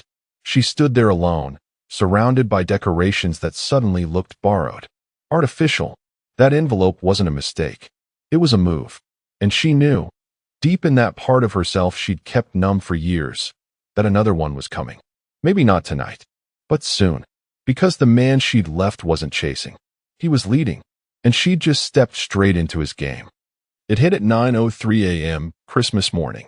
Melissa was standing in front of the mirror, smoothing her hair for a family photo Evan insisted on, him in a hideous sweater that looked like a drunk elf vomited yarn, the kids half-dressed, sugared up from candy canes before breakfast. She wasn't in the mood. Hadn't slept well. Dreams full of old furniture, foggy rooms, her ex's eyes across a dinner table that no longer existed. She heard the ping from the bedroom, then another, and another. By the time she reached her phone, there were 14 notifications, mostly from Instagram. A few texts. She opened the app and stared. There it was. A photo of a construction site, a smiling group of staff holding a banner in the snow. Behind them, a mock-up of a building sign. The Melissa and Alden Family Resource Wing, coming spring 2025. Caption: Huge thanks to our anonymous benefactor for making this project possible. Because of you, hundreds of veterans will have a place to call home this Christmas and beyond. Her name was tagged.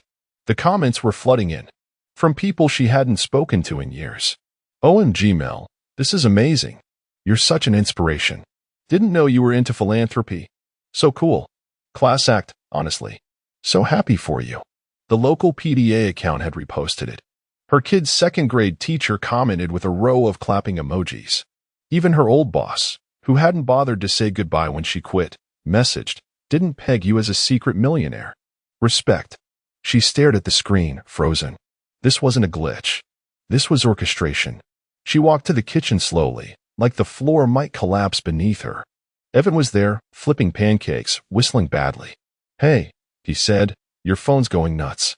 She didn't speak, just held it up. He took it, scrolled, blinked twice. Then he looked at her. You donated 18 grand? No. That's not what this says. She grabbed the phone back, voice rising. I didn't donate anything. That's from him. Your ex. Yes. He laughed, but not the good kind. It was short, sharp, confused. Why the hell would he donate in your name? I don't know, Evan. Maybe because he's trying to mess with me. Right, he said. Because spending nearly 20 grand anonymously and making you look like Mother Teresa is a great revenge tactic. She flinched. He looked at her differently now. A pause in his eyes. Something calculating. Why didn't you tell me you had that kind of money? He said, quieter. I don't. But you did, he said. Joint accounts, right? That came from your side. Not my side. He transferred it before any of this. He stared at her. You sure? The cracks were microscopic, but once they started, they spread fast. He turned back to the stove without another word. The pancakes began to burn. The kids were in the other room, playing with their gifts. The apartment smelled like syrup and smoke. Melissa leaned against the counter, shaking, the photos still open on her phone. Her name was out there now, tied to something real, something good, but she hadn't earned it. And the man who did, he hadn't posted, hadn't bragged. He had vanished, except for his moves. Everyone executed in silence. Everyone designed not to shame her, but to redefine her. And now the world was applauding her for something she didn't do. It wasn't gratitude. It was pressure. And she felt it cracking the foundation beneath her brand new life. One carefully engineered lie at a time. It was December 28th when the bank called. Melissa answered on speaker, half distracted, elbow deep in a box of pine-scented candles she found on clearance. The apartment still smelled like burnt pancakes and stale sugar cookies, and the pine was a weak attempt at covering the tension that hadn't lifted since Christmas morning. Hi, this is Grace from Summit Bank, said a voice, cheerful and oblivious.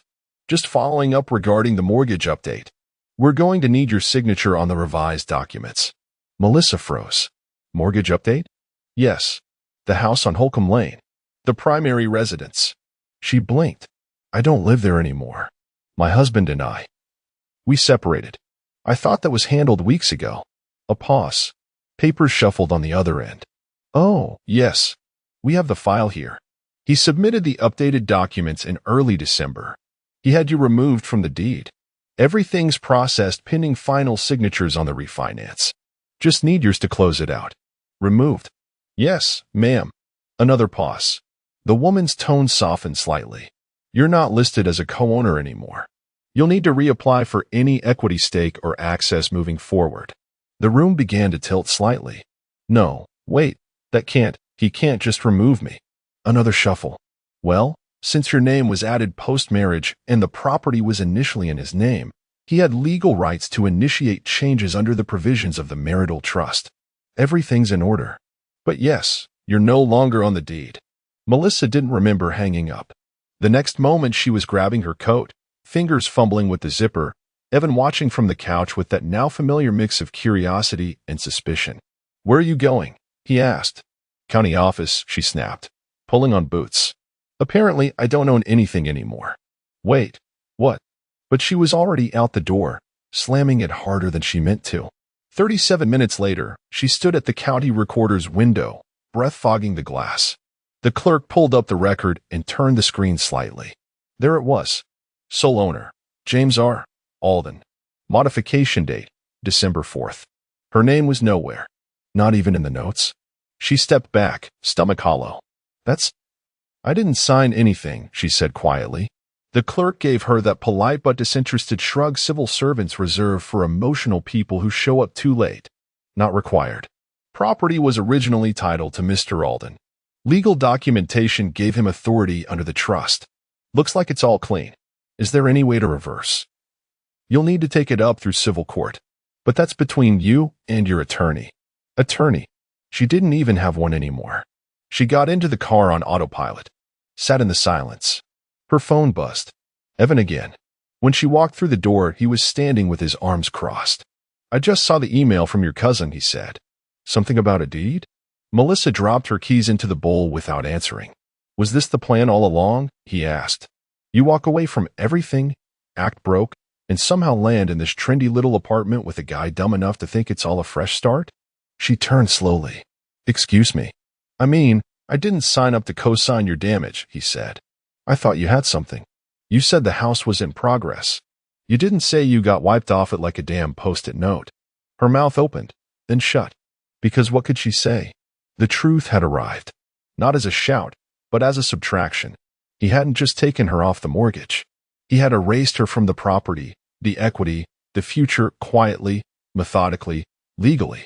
There was no storm, no fight, just absence. She leaned against the wall, and that's when it hit her. She hadn't been replaced. She had been deleted. The perfect erasure. No confrontation. No spectacle. Just gone. Like she'd never mattered in the first place. It was the older one who found the envelope. He was looking for batteries. Of course. One of the new toys, some plastic monstrosity that lit up and screamed music at migraine volume, had died 2 hours into Christmas morning. Melissa told him to check the junk drawer. The one in the hallway credenza she still hadn't organized since the move. Instead of AA batteries, he pulled out the cream-colored envelope. The one she thought she'd buried under takeout menus and expired coupons. He walked into the kitchen holding it with 2 fingers, like it might explode. Is this from that donation? She froze. Yes. He opened it. Sat down at the table. Read every word, quietly. Then he looked up and said it. Why did Dad donate everything in your name? She stared at him, lips parting, nothing coming out. I don't know, she finally said, too softly. You didn't give this money? No. He paused. But you got the credit. She flinched. He didn't say anything else. Just stood up, folded the letter, and left the room. No tantrum. No judgment. Just recalibration. Later that night, after the sugar crash and the Netflix fireplace loop, the youngest came padding into the kitchen in her reindeer pajamas, dragging a tattered blanket and rubbing one eye. Mommy, she whispered, did Santa get lost this year? Melissa felt something inside her chest crack, small and deep. She knelt beside her daughter. Why do you say that? Because Daddy always knew where we'd be. And now, we moved. What if Santa didn't know? She didn't answer. Just wrapped her arms around the small, warm body and held her too tightly. After the kids were asleep, she poured a glass of wine she didn't want and sat at her laptop. She opened the photo archive. Christmas, 2011. Herself in a red turtleneck, holding the baby in a rocking chair. Behind her, in the mirror, him, blurry, smiling, taking the shot.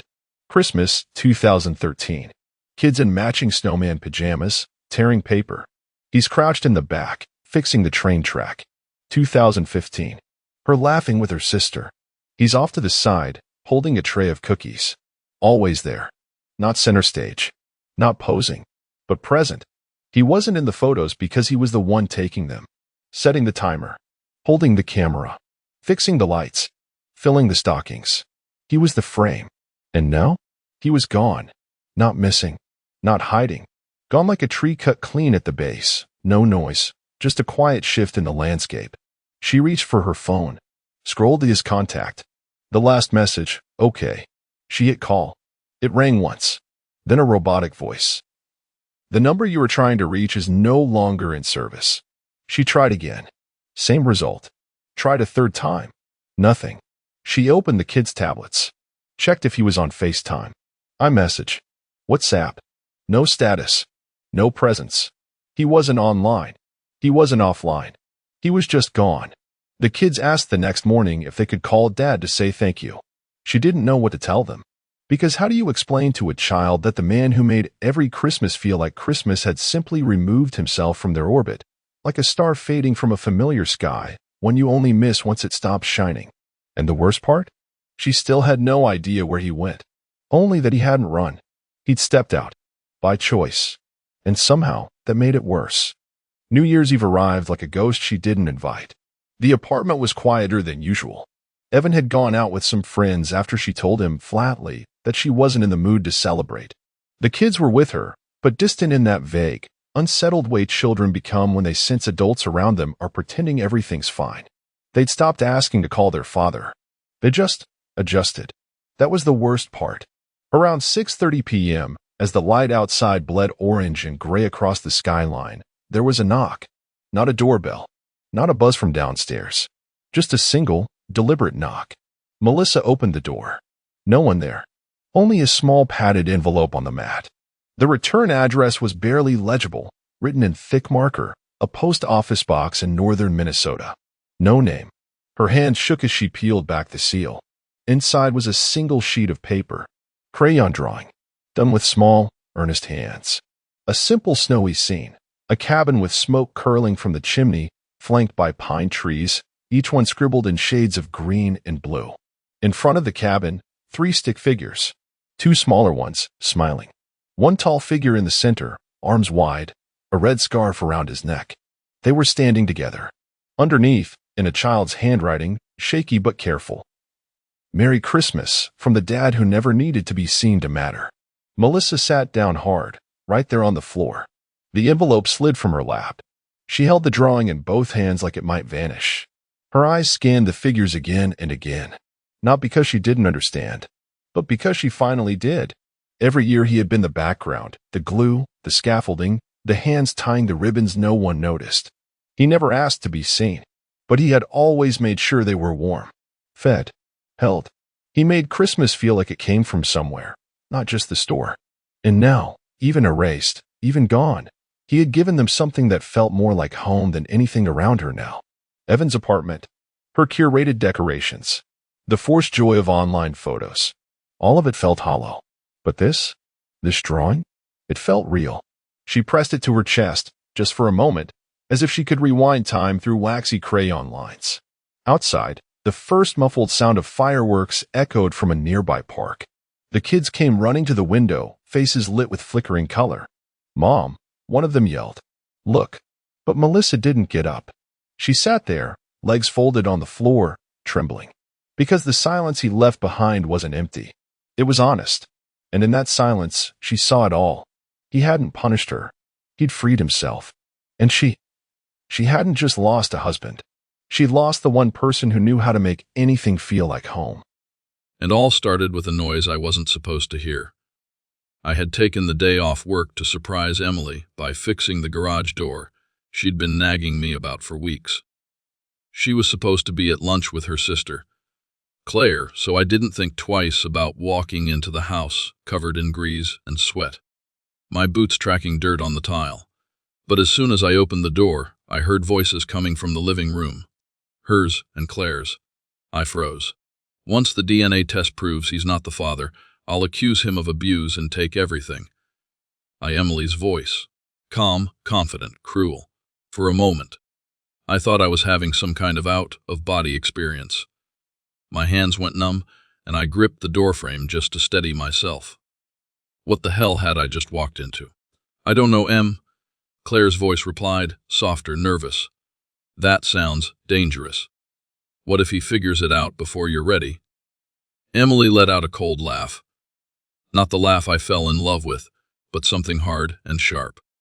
"He's not going to figure it out. Ryan's an idiot, Claire. He still believes I'm the sweet little wife who married him because of love. Please." I couldn't believe what I was hearing. This couldn't be real. My Emily, my wife, plotting against me like some kind of villain in a bad movie. It didn't make sense. But the more I listened, the worse it got. If he fights me, I'll destroy him. I've already started planting seeds with the neighbors. Just little comments here and there, you know. So if I have to, I can pull the trigger and make sure everyone believes he's the bad guy. Claire said something in response, but my ears were ringing too loud to hear it. My legs felt weak, like I might collapse right there in the hallway. I was dizzy with rage, betrayal, and a sick kind of curiosity that wouldn't let me stop listening. Emily's tone shifted, growing colder. "Look, it's not like I want to go nuclear.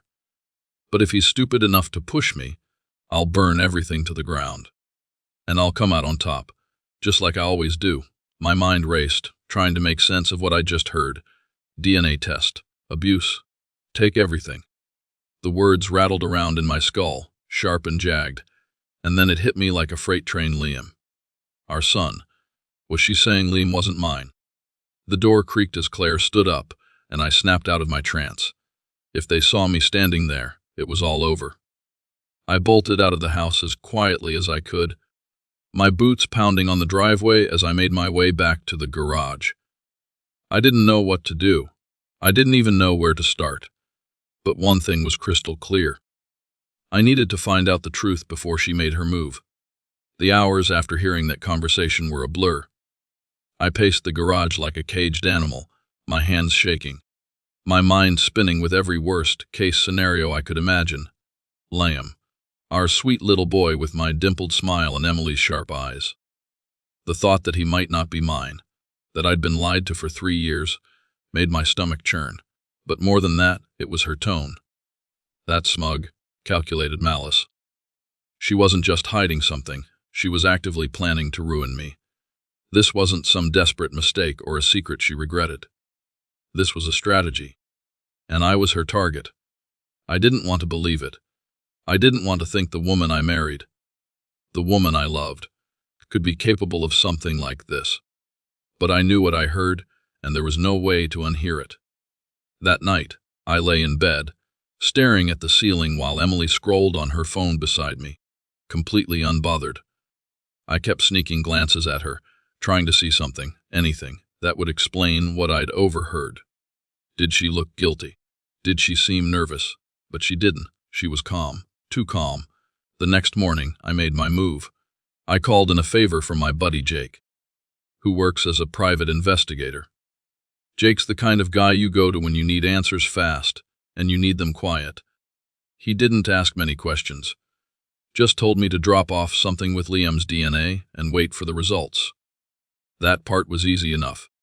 Liam's brush sat in the bathroom cabinet, his tiny blonde hairs tangled in the bristles. I stared at it for a long time before I grabbed it, my hands trembling. Was this betrayal so deep that even Liam wasn't mine? Jake promised to expedite the test.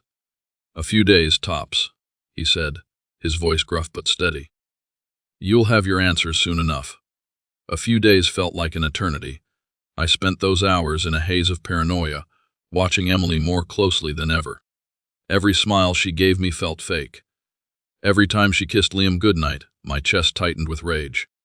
How could she look him in the eye? Look me in the eye, while lying to us both? I tried to stay rational, to think about why Emily would go to such lengths. Was it money? Power, control? It seemed like more than just a fling with Eric. She was playing a long game, and I needed to understand why. On the second night, something happened that sent my suspicions into overdrive. Emily left her phone on the kitchen counter, while she stepped outside to take a call. The screen lit up with a text from someone named Eric. "We need to talk. Urgent." I couldn't stop myself. I picked up the phone, my heart pounding as I entered the passcode. Her birthday.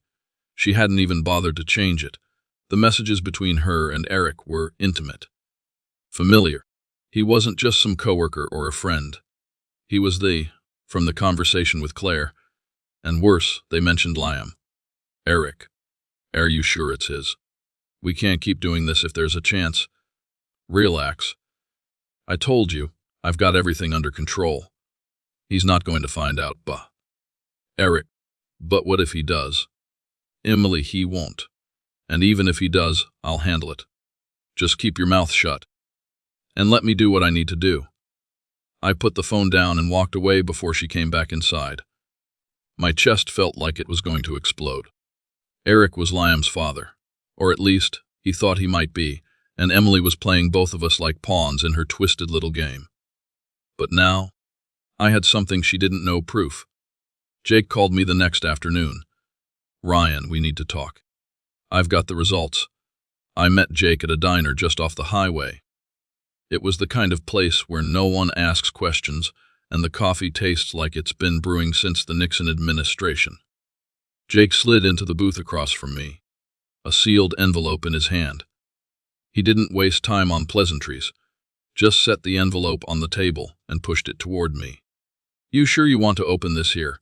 he asked, his voice low. I stared at the envelope like it was a live grenade. My palms were sweaty, my throat dry. I didn't answer. Instead, I reached out, tore it open, and unfolded the single sheet of paper inside. The words, "Not the father," might as well have been written in fire. My vision blurred. My stomach dropped. I felt like someone had knocked all the air out of my lungs. 3 years. 3 years I'd been raising Liam, loving him, protecting him, thinking he was mine. And the whole time, Emily knew. "She lied to me," I said, my voice barely above a whisper. Jake nodded, his expression grim. "Looks that way." I wanted to smash something, scream, do anything to release the storm of rage building inside me. But I didn't. Instead, I clenched my fists, forcing myself to stay calm. "What do I do now?" I asked. Jake leaned back, studying me with that no-nonsense look of his. You've got two choices. You confront her and let the chips fall where they may, or you play it smart. Gather more evidence, get your ducks in a row, and make sure she doesn't see you coming. I knew which one I wanted to do. Every fiber of my being screamed for confrontation. I wanted to march home, shove the test results in Emily's face, and demand answers. But then I remembered her conversation with Claire. I'll accuse him of abuse and take everything. She was already planning her next move. If I went in blind, I'd be playing right into her hands. Smart, I said finally. I'll play it smart. But Jake nodded. Good choice. But you'll need to move fast. She's not stupid, Ryan. If she gets even a whiff of what you're doing, she'll flip the script on you. That night, I started my own plan. I backed up everything. The DNA test results, screenshots of her messages with Eric, and even the call logs from her phone. I created a folder on my laptop labeled House Repairs, encrypting it with a password only I would know. The next step was harder. I had to act normal around Emily, like nothing had changed.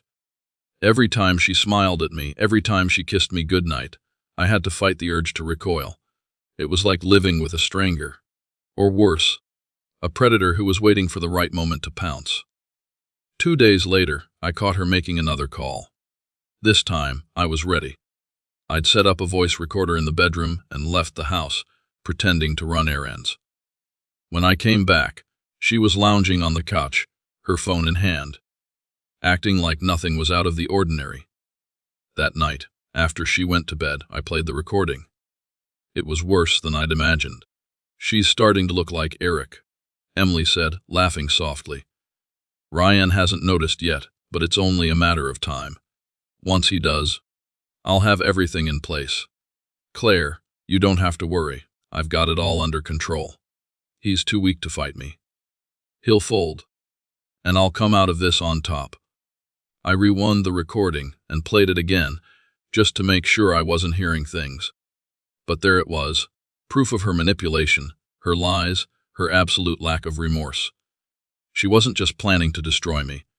She was planning to rewrite history, to paint me as the villain while she walked away unscathed. I stared at the recorder, my jaw clenched, my mind racing. I thought about Liam. How much I loved him despite everything. I thought about all the moments we'd shared, and I knew I couldn't let her take that from me. Whatever happened next, I had to protect him. The time for waiting was over. It was time to strike first. I didn't sleep that night. Every time I closed my eyes, I heard Emily's voice from the recording. She'll fold, and I'll come out of this on top. It played over and over in my head like a sick mantra. But not this time. By the next morning I had a plan. It wasn't perfect, but it didn't have to be. It just had to beat hers. First, I needed leverage. Something that would stop her dead in her tracks if she tried to make her move.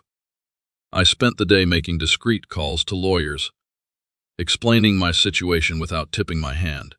I learned two crucial things. One, I needed more than just the DNA test and the recording to protect myself. And two, I had to act quickly if I wanted to stay ahead of her.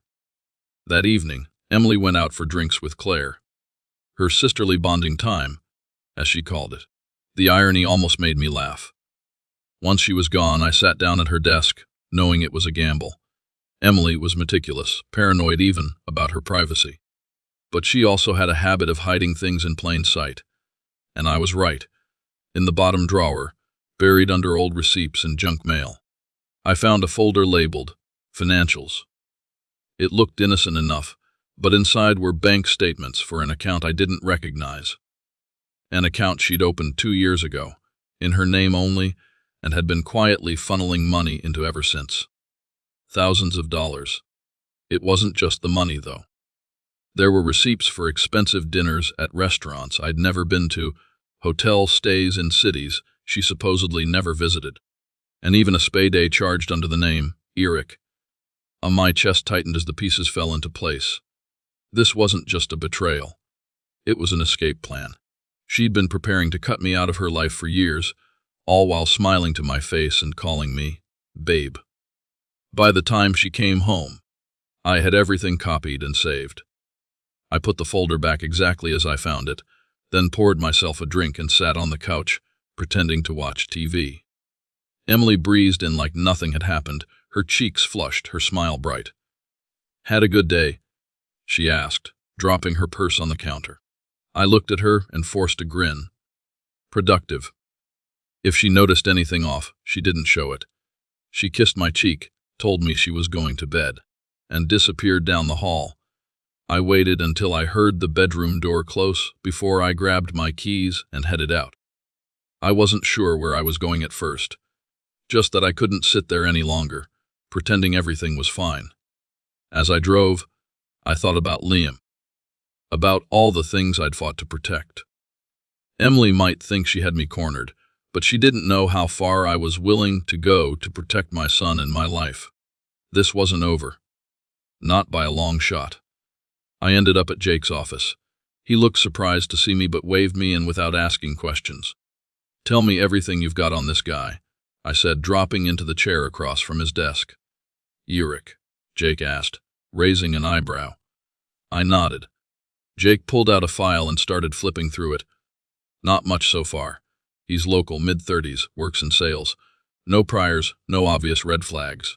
He paused, looking at me carefully. "Why? What are you thinking?"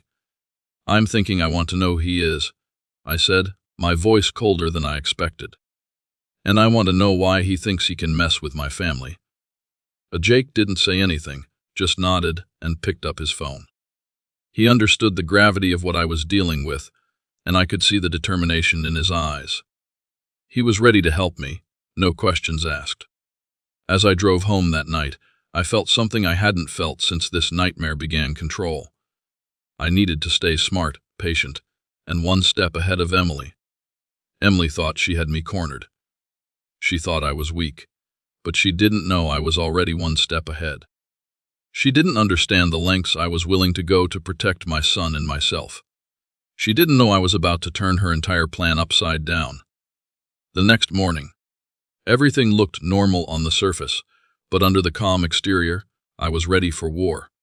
Emily was at the kitchen counter, sipping her coffee and scrolling through her phone like she didn't have a care in the world. It was the same routine we'd had for years, but this time, I couldn't help seeing her differently. Every smile, every casual glance, it all felt like an act.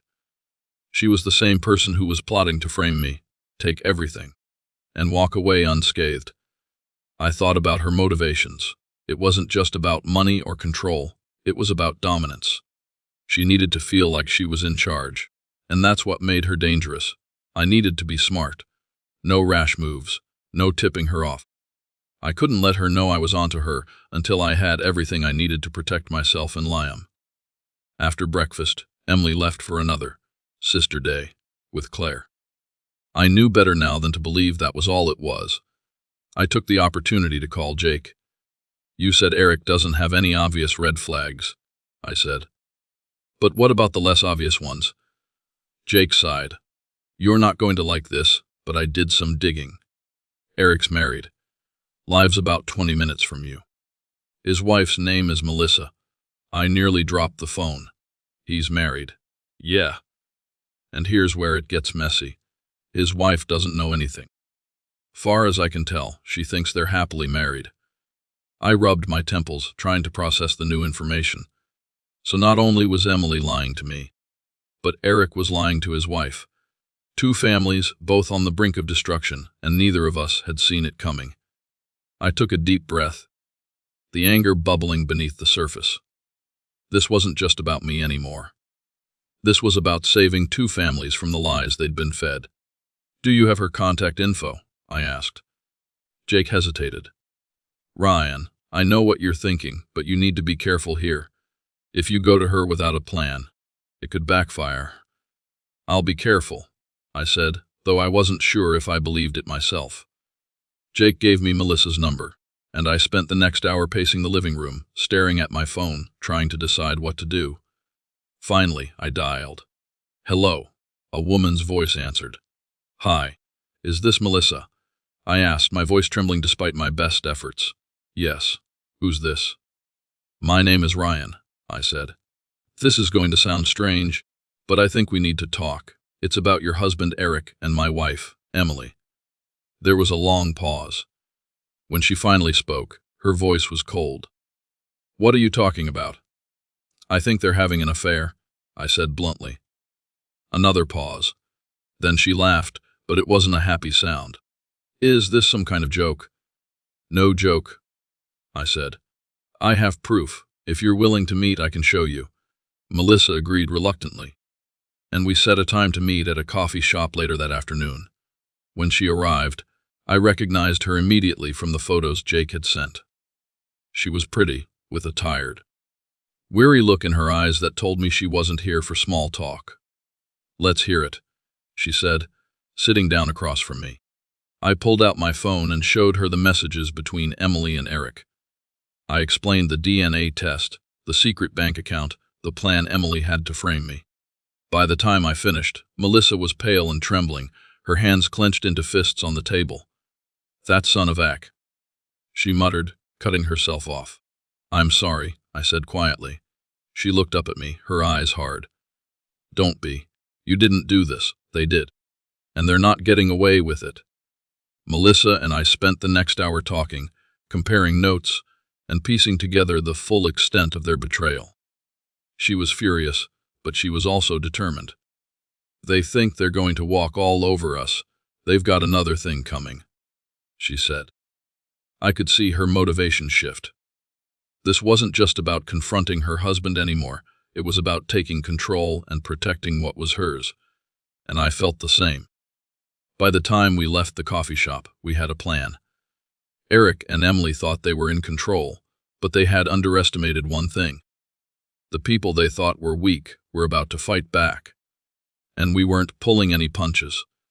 The coffee shop meeting with Melissa set everything in motion. As I drove home, my mind raced with possibilities, fueled by a mix of anger and determination. It wasn't just about Emily anymore. It was about taking control of a situation that could ruin both of our lives if we let it.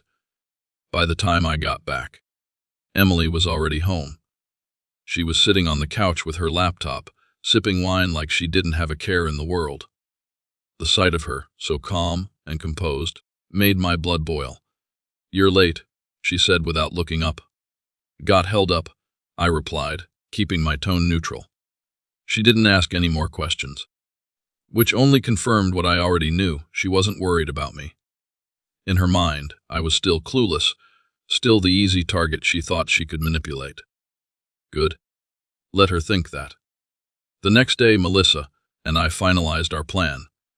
She was going to confront Eric first, force him into a corner, and get him to admit everything. Meanwhile, I'd set up the final piece of my own puzzle, a way to ensure that Emily couldn't accuse me of abuse or take me for everything once the truth came out. I started by consulting my lawyer, who helped me prepare a document outlining everything I'd discovered true, the DNA test results, the recordings of Emily's conversations, the bank account, and her messages with Eric. It was a solid case, one that painted a clear picture of who the real manipulator was. But I didn't stop there. I also installed cameras in the house. Nothing invasive, just enough to capture any conversations or actions that might work in my favor if Emily tried to play dirty. I knew it was a gamble. If she found the cameras, it could blow up in my face. But at this point, I was willing to take that risk. 2 days later, Melissa called me. Her voice was tight, but there was a hint of triumph in it. I confronted him, she said. He denied it at first, of course. But when I showed him the messages and the hotel receipts, he cracked. He admitted everything. What did he say about Emily? I asked. That she's been pushing him to take things to the next level, Melissa said bitterly. Apparently, she's been feeding him the same lies she's been feeding you. That once you're out of the picture, they'll be free to be together. I clenched my jaw, my knuckles whitening around the phone. Emily had been playing both of us from the start. What's your next move? I asked. I'm filing for divorce, Melissa said firmly. And I'm making damn sure he doesn't get a penny more than he deserves. We agreed to stay in touch. keeping each other updated as the situation unfolded. That night, I came home to find Emily in a strangely good mood. She'd cooked dinner, a rarity these days, and even poured me a glass of wine. "What's the occasion?" I asked, forcing a smile. "No occasion," she said lightly. "Just felt like doing something nice." I played along, pretending to enjoy the meal, all the while wondering what game she was playing now. Was she trying to lull me into a false sense of security? Or was this just her way of celebrating the progress of her plan? Whatever it was, I didn't let my guard down. The next morning, the first domino fell. Melissa sent me a screenshot of a message she'd received from Emily. "I hope you're happy. You've ruined everything. Eric told me what you did. Just wait. I'll make sure you regret this." The walls were starting to close in on Emily, but she didn't realize the full extent of what was coming. Not yet.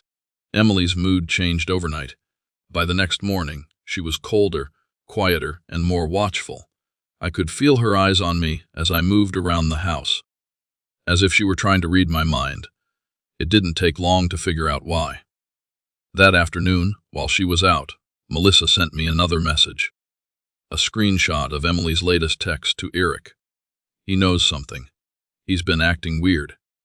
I think he's planning something, but I'm not sure what. We need to move fast before he gets ahead of us." My stomach twisted as I read the words. Emily had finally started to suspect that I wasn't as clueless as I seemed. But instead of panicking, I felt a strange sense of calm. Let her think she had the upper hand. She didn't know how far ahead I already was. When Emily came home later, she was all fake smiles and casual chatter, but I could see the cracks in her mask. Her laughter was forced, her movements too calculated. She was trying to keep me off balance, trying to figure out how much I knew without tipping her own hand. That evening, I decided to test the waters. "You've been spending a lot of time with Claire lately," I said over dinner, keeping my tone light. "Anything exciting going on?" Emily barely looked up from her plate. "Not really. Just the usual, sister stuff." Her answer was too quick, too practiced. "And Eric," I added, watching her carefully. "I noticed his name pop up on your phone the other day. Is he part of the sisterly bonding, too?" And Emily's fork froze halfway to her mouth. For a split second, her mask slipped, and I saw the panic in her eyes. But then she recovered, setting her fork down and giving me a cool, measured look. "Eric," she said, feigning confusion. "Oh, right? Claire's friend. He's helping her with some work stuff." "Why? Are you jealous or something?" The audacity of her deflection almost made me laugh. "Not at all," I said smoothly. "Just curious."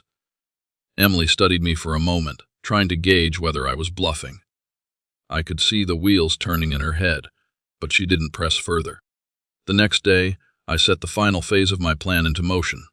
First, I contacted the lawyer again to update him on the situation. He assured me that we were ready to move forward whenever I gave the signal. Then I called Jake and asked him to dig deeper into Emily's financials, just in case she had more surprises hidden away.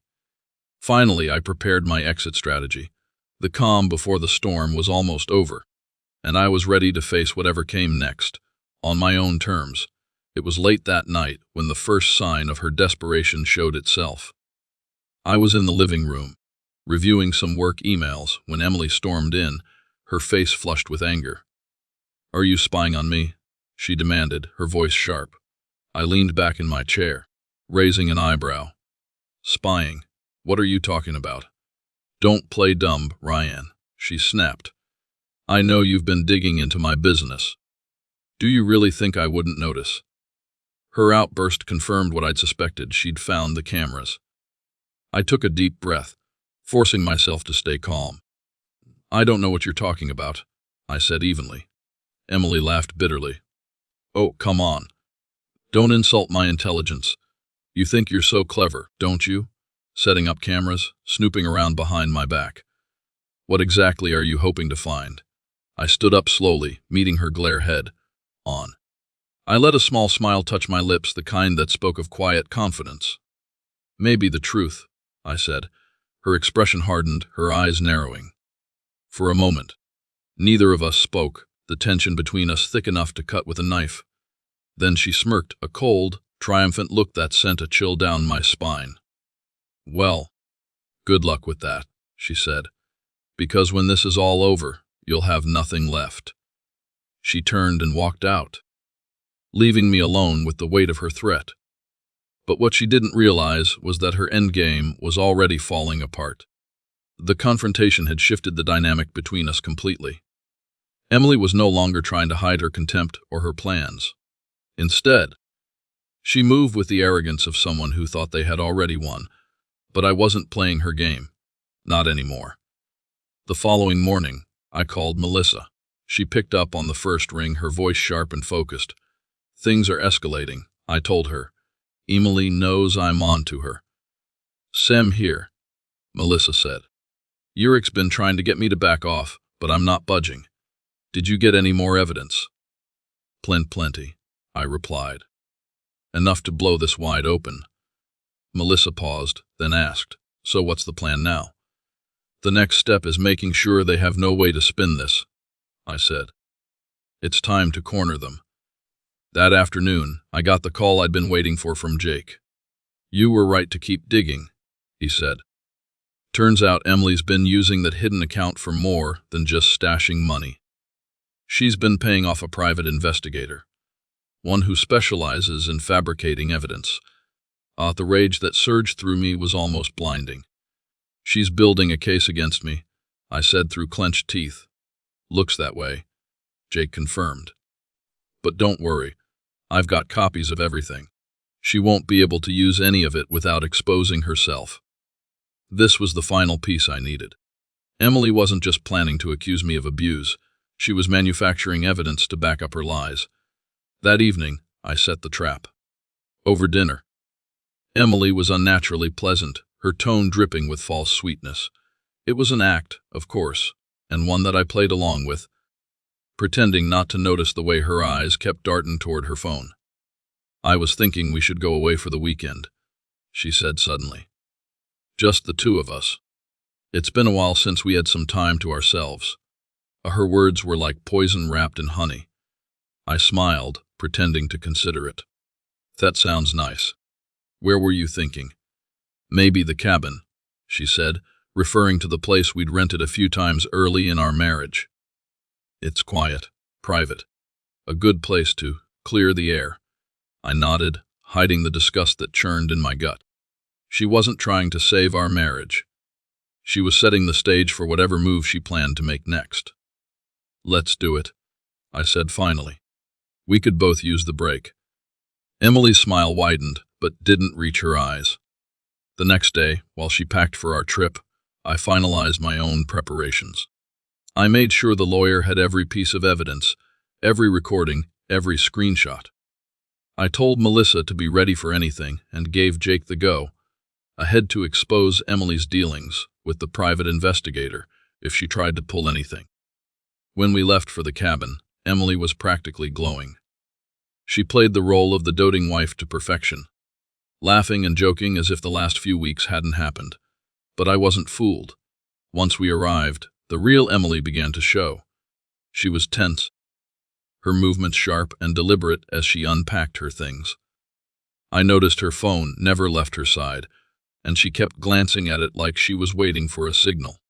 That evening, after dinner, she poured us both a glass of wine and suggested we sit by the fireplace. "To new beginnings," she said, raising her glass. I raised mine as well, though I didn't drink. Something about the way she was watching me sent a chill down my spine. As we talked, she began steering the conversation toward the future. "Things haven't been easy lately," she said, her voice soft and carefully measured. "But I think we can move past this if we really try." I played along, nodding and agreeing where I needed to. All the while, I was waiting for her to slip, to give me the opening I needed. And then it happened. Her phone buzzed, and she glanced at the screen, her face tightening for a split second before she forced a smile. "Excuse me," she said, standing up and heading toward the bedroom. I followed a moment later, keeping my steps quiet as I approached the door. Through the crack, I saw her pacing the room, her phone pressed to her ear. "Is everything ready?" she hissed. I couldn't hear the response, but her next words were clear enough. "Good. Once he's out of the picture, we can move forward without any complications." I didn't need to hear more. I stepped into the room, my expression calm but my voice icy. "Who are you talking to, Emily?" She froze, her eyes wide with shock and something else. "Fear. What are you doing?" she demanded, her voice rising. "Answer the question," I said, stepping closer. She didn't answer. Instead, she ended the call and shoved the phone into her pocket, her face twisting into a mask of anger. "You're paranoid," she snapped. "I was talking to Claire. Is that a crime now?" "Funny," I said, pulling out my own phone. "Because I just recorded every word you said. And I'm pretty sure Claire doesn't have anything to do with getting me out of the picture." Her face went pale. The trap had been set. And now, it was time to spring it. Emily's expression hardened almost immediately, the shock fading into something more dangerous. She crossed her arms, her chin tilting up defiantly. "You've been spying on me," she said, her voice dripping with contempt. I didn't rise to the bait. I stepped further into the room, closing the door behind me. "Let's not play games, Emily. We both know what you've been up to." She smirked, a sharp, cruel twist of her lips. "And what exactly do you think you know, Ryan?" I pulled out my phone, the recording already queued up. I hit play. Her own voice filled the room, sharp and venomous. "Once he's out of the picture, we can move forward without any complications, all." Emily's smirk faltered, just for a moment, before she recovered. "You twisting my words," she said, her tone icy. "That was about a work project. You wouldn't understand because you're too busy playing detective to actually listen to me." The audacity of her excuse almost made me laugh. "Work project. That's creative," I said, pocketing my phone. "Is that what you're going to tell a judge when I hand over the DNA test, the bank records, and the messages between you and Eric?"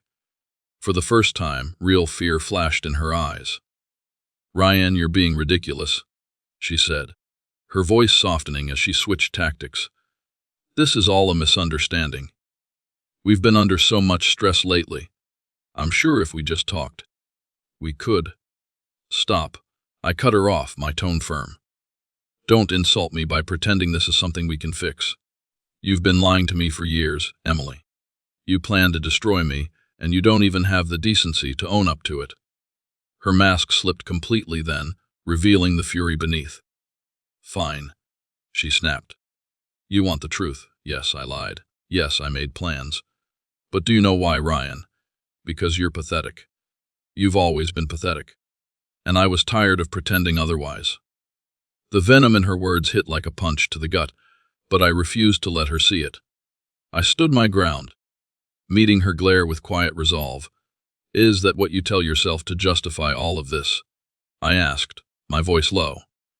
"That I'm the problem. That I deserve to be lied to, betrayed, and manipulated."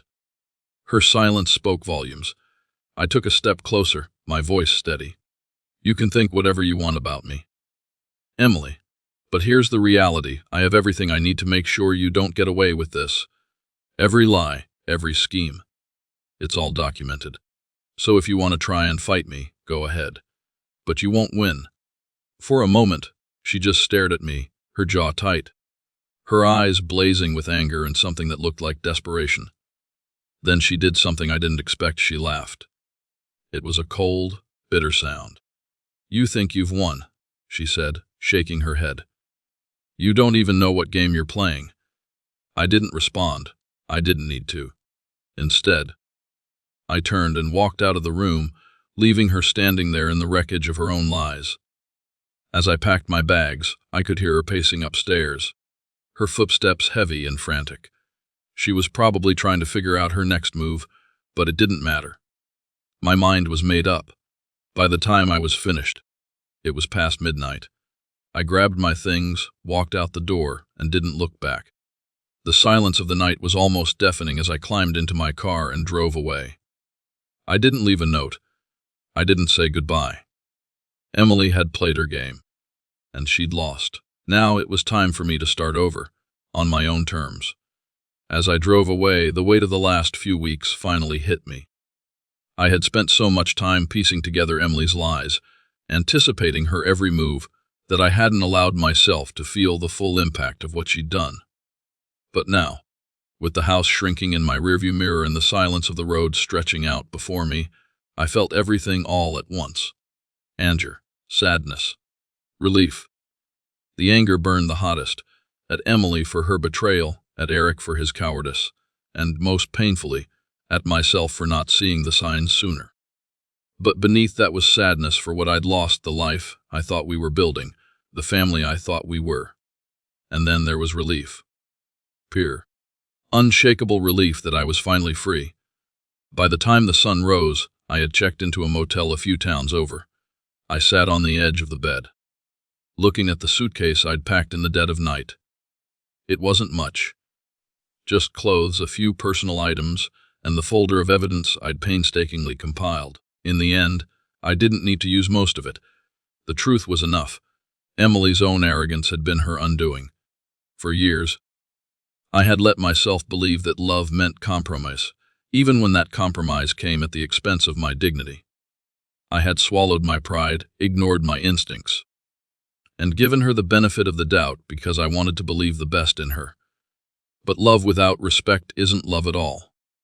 It's a trap. If there's one thing I've learned from all of this, it's that you can't save a relationship by ignoring the cracks.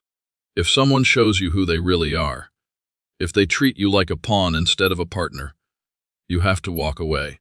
It's not weakness to leave, it's strength. Now, as a man in my 60s, I can say this with certainty: life is too short to waste on people who don't value you.